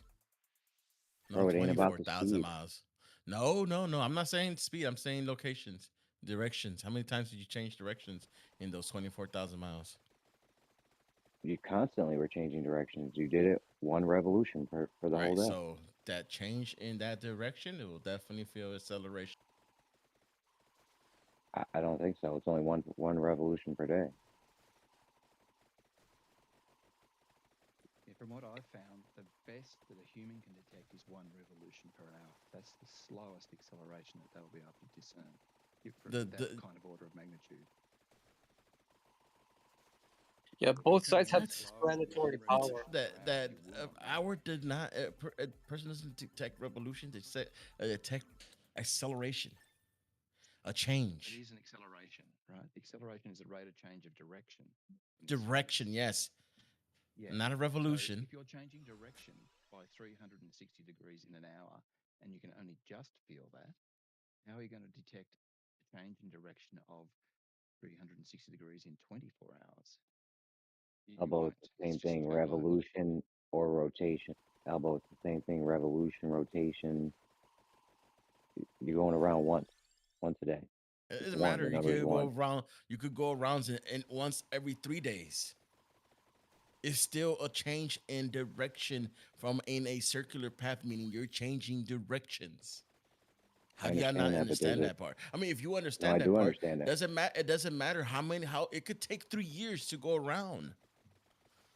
Well, that's If what I'm you're saying. Now changing you're now. direction, if you're changing directions, you're changing. You're detecting change. Okay, I understand that, but you're saying you can detect any amount of change, right? Like even if we did it once every year or 3 days or whatever, you're saying you're gonna feel that. Like I don't think that's true. I don't think you feel that. I think it's so slight you would not be able to sense that. So, do you feel the same at the equator, where the tangential velocity is 1,000 miles per hour, and then when you go to the poles, it feels identical? Now there could be something there. There could be something with that because now that's drastic. Yeah, If you can do it quick enough, you got to do it quick enough though. Like that's what I'm thinking. otherwise it's super slow because you're going from zero because now you're changing your speed. Now we got a inertia, speed change happening, right? and then inertia. Yeah, You know what I'm saying, Elbow? Now you got a speed. Now you got something that could be substantial here, depending on how long that takes. I don't know. That probably takes like 12, 20 hours or something to do. I have no idea. How long does it take to fly from the equator to, the farthest on an north? SR-71. Yeah. Yeah, you'd have to get the Concorde back out or something maybe. I don't know. Yeah, both paradigms have explanatory power, but in my opinion, I think the most logical, and one that requires the least amount of gymnastics is just the stationary Earth. That's just my opinion, with the rotation above. I'd love to see flight plans for the Concorde. How high up were they? Oh yeah, great question. I'll check. I don't know. Well, how does a plane that takes off from the north and flies straight south, how does it ever land? Because the Earth is moving God. a lot faster than where it took off from. You gotta stop hanging out with New Perspective. What's that? Who told you that? Well, I mean, who told me that? That's logic. If you're in the north and you're barely spinning at all, and you fly straight south, and the Earth is getting faster and faster as you go south, but you're not accelerating to the east because you're flying straight south, how would you possibly land? Because the Earth is moving a lot faster underneath you than from where you took off. Yeah, so let's pretend you had a river, right? And the river gradually was flowing slower near the side, the bank. The river's flowing really slow. Then as you get farther out, it gradually starts getting faster and faster, right? You with me? Yeah. That's non sequitur. Because we're not talking about a river. We're talking about. I know, but just hear me out. Hear me out. You can put a little boat in there, right? And now the boat's going along, right? Let's say you're at near the pole and it's going we're going 1 mile an hour. Is your tangential velocity on a globe. Yeah. You put your boat in a river, you put your boat right off the bank, it's going 1 mile an hour. Then you just go towards the other side. It's going 2 miles an hour, right? Now you just put your boat in a medium that's going 2 miles an hour. What's your boat gonna do? Well, again, pick up some of that this is non speed and sequitur. be going 2 miles an hour. Well, I can link it. No, I can link it for sure.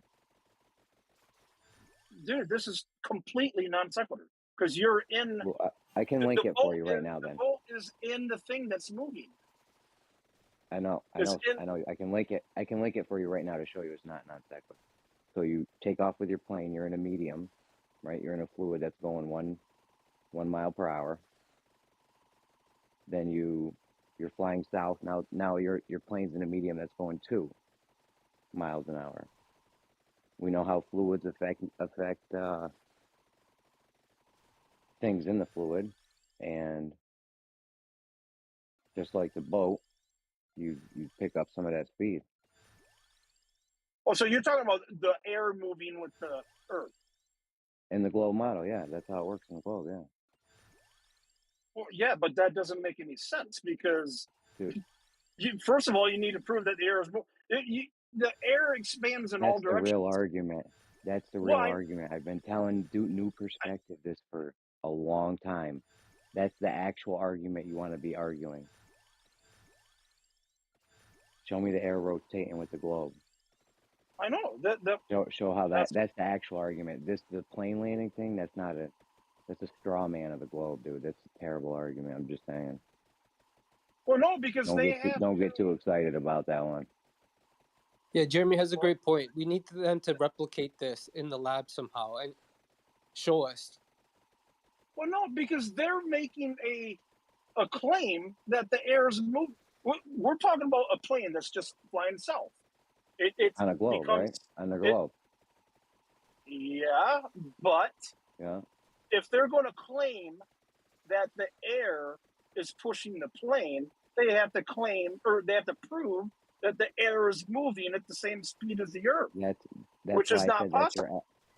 That's why I said that's what you actually want to be arguing. This other thing is not an argument, because if you're using the globe model, that's how they have it working.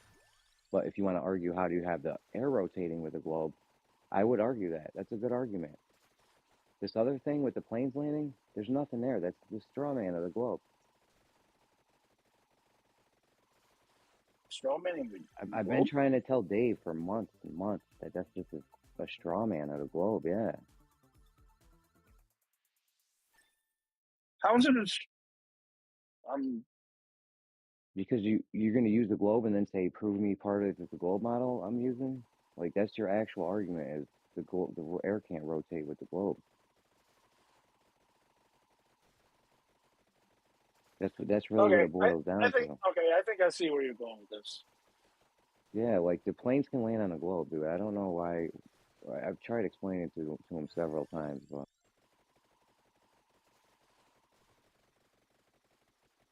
Yeah, that's the theory. We'd like them to present their evidence without I have pointing lots to of the plane Earth. arguments, but yeah, with the planes landing thing, like it always comes down to is the air rotating with the globe. So, Okay, but if you're how just going about to use this? their model, How about this then? You got a plane that's flying west, and it lands on a north-south runway because it's flying going the opposite direction of this air, and all it's doing is just turning a little bit to land on a north-south air. The wind, the air can't be accelerating the plane that fast to catch up with the Earth. That's just ridiculous. you're hanging on to this, huh? So, what's the tangential speed of the plane when it took off, and the tangential speed of the plane when it lands? What's the problem? I don't know what the problem with your scenario is. I'm saying you don't have enough time for the air to accelerate the plane. Say it was flying west, so it's going the opposite direction, going slower, if you will, which is stupidity, but slower than the Earth and the air. And then it turns north to land on a runway. It's not going north long enough in order for the air to push it fast enough to catch up with the Earth. You lost me. You lost Really? me. Yeah, I don't In my know. head. Anyone else? Well, I'm Anyone just else? getting to my Maybe someone terminals. else got it. No, I got to get, because I'm got to my terminal and now I got to go home. So you guys have a wonderful night. Oh, thank you, man. You too. Bye.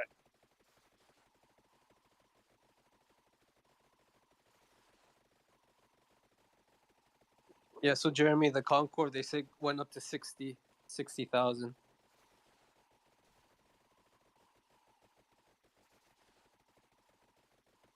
Oh, I have a question here. Presuming the Earth is flat, in theory, right? That's our observation. It's flat. It measures flat in some places.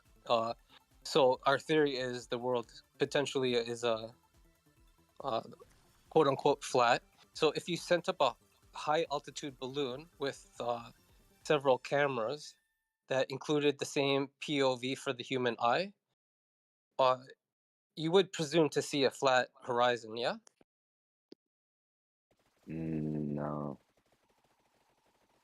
Hold on. It's gonna be okay. I guess it would. Yeah, I guess it would Hold on. vary. It's the horizon. Hold on, let me explain it. The horizon is a flat disk for everyone, even on the globe and on us. The horizon is a flat circle. It's just a circle. That's what the horizon is. No matter how far you get away from a globe, you're always going to be looking at a flat circle. That's Oh all yeah. you can see. That being But then, said, however, and it'd be the same for us, obviously, right? Flat circle. That being said, when you raise up off circles, they start to look curved. yeah, I have a round table. Yeah, exactly. Like get a hula hoop, put your eye in the middle. When Brandon was debating Mr. Sensible on the Blue Mage 2 hot air balloon, I friggin' ran to the break room and set up a circle of things and then took some pictures at different altitudes and shit. And I was like, yeah, it curves. That's what happens when I don't even know I had to do that. It just should be automatic, but circles curve when you get above them.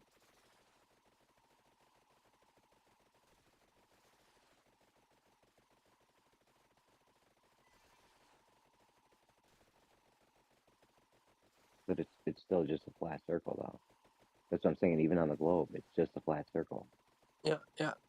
On a globe, potentially, I guess the further and further we get away from it, the horizon would completely bend away.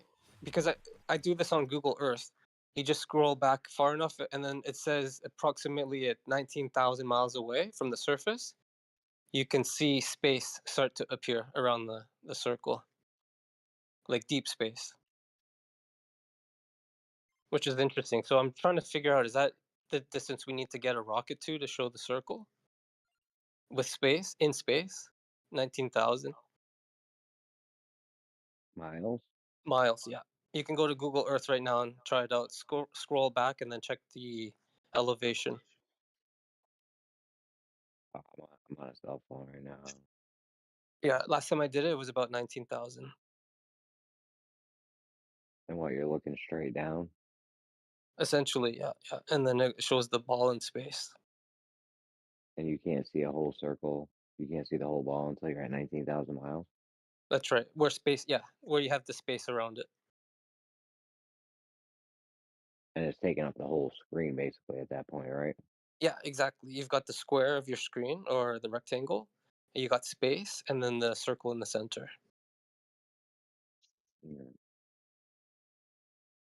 19,000. Last time I checked.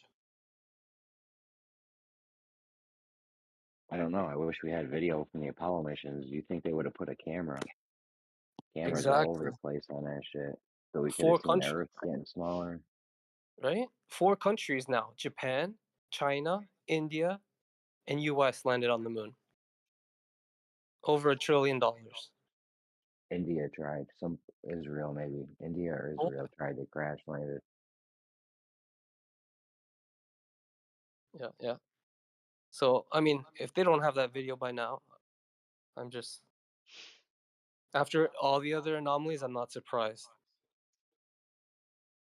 That's why I tried to ask people how far away from the surface. Like, I like to get the consensus from the globe defenders because sometimes I get 1 million miles. That's what I heard from a globe defender as well. And then someone else said about 20,000 because, and his evidence was a satellite that showed exactly what we're describing here. You got space taking up, and then you got the circle in the center.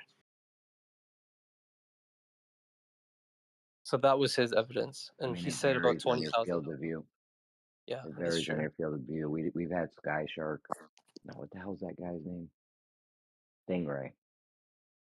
With his models, it depends on what you put the field of view at and stuff like that. So Yeah. You've seen the JAXA sun moonrise, right? From the Earth. I'm sorry, from the surface of the moon, where the Earth looks small. That's pretty interesting. Looks pretty fake, but the JAXA moonrise or no, sunrise. I think no, Earthrise actually. I'm sure I've seen it, but that's old, right? Yeah, yeah. I think It's an old one.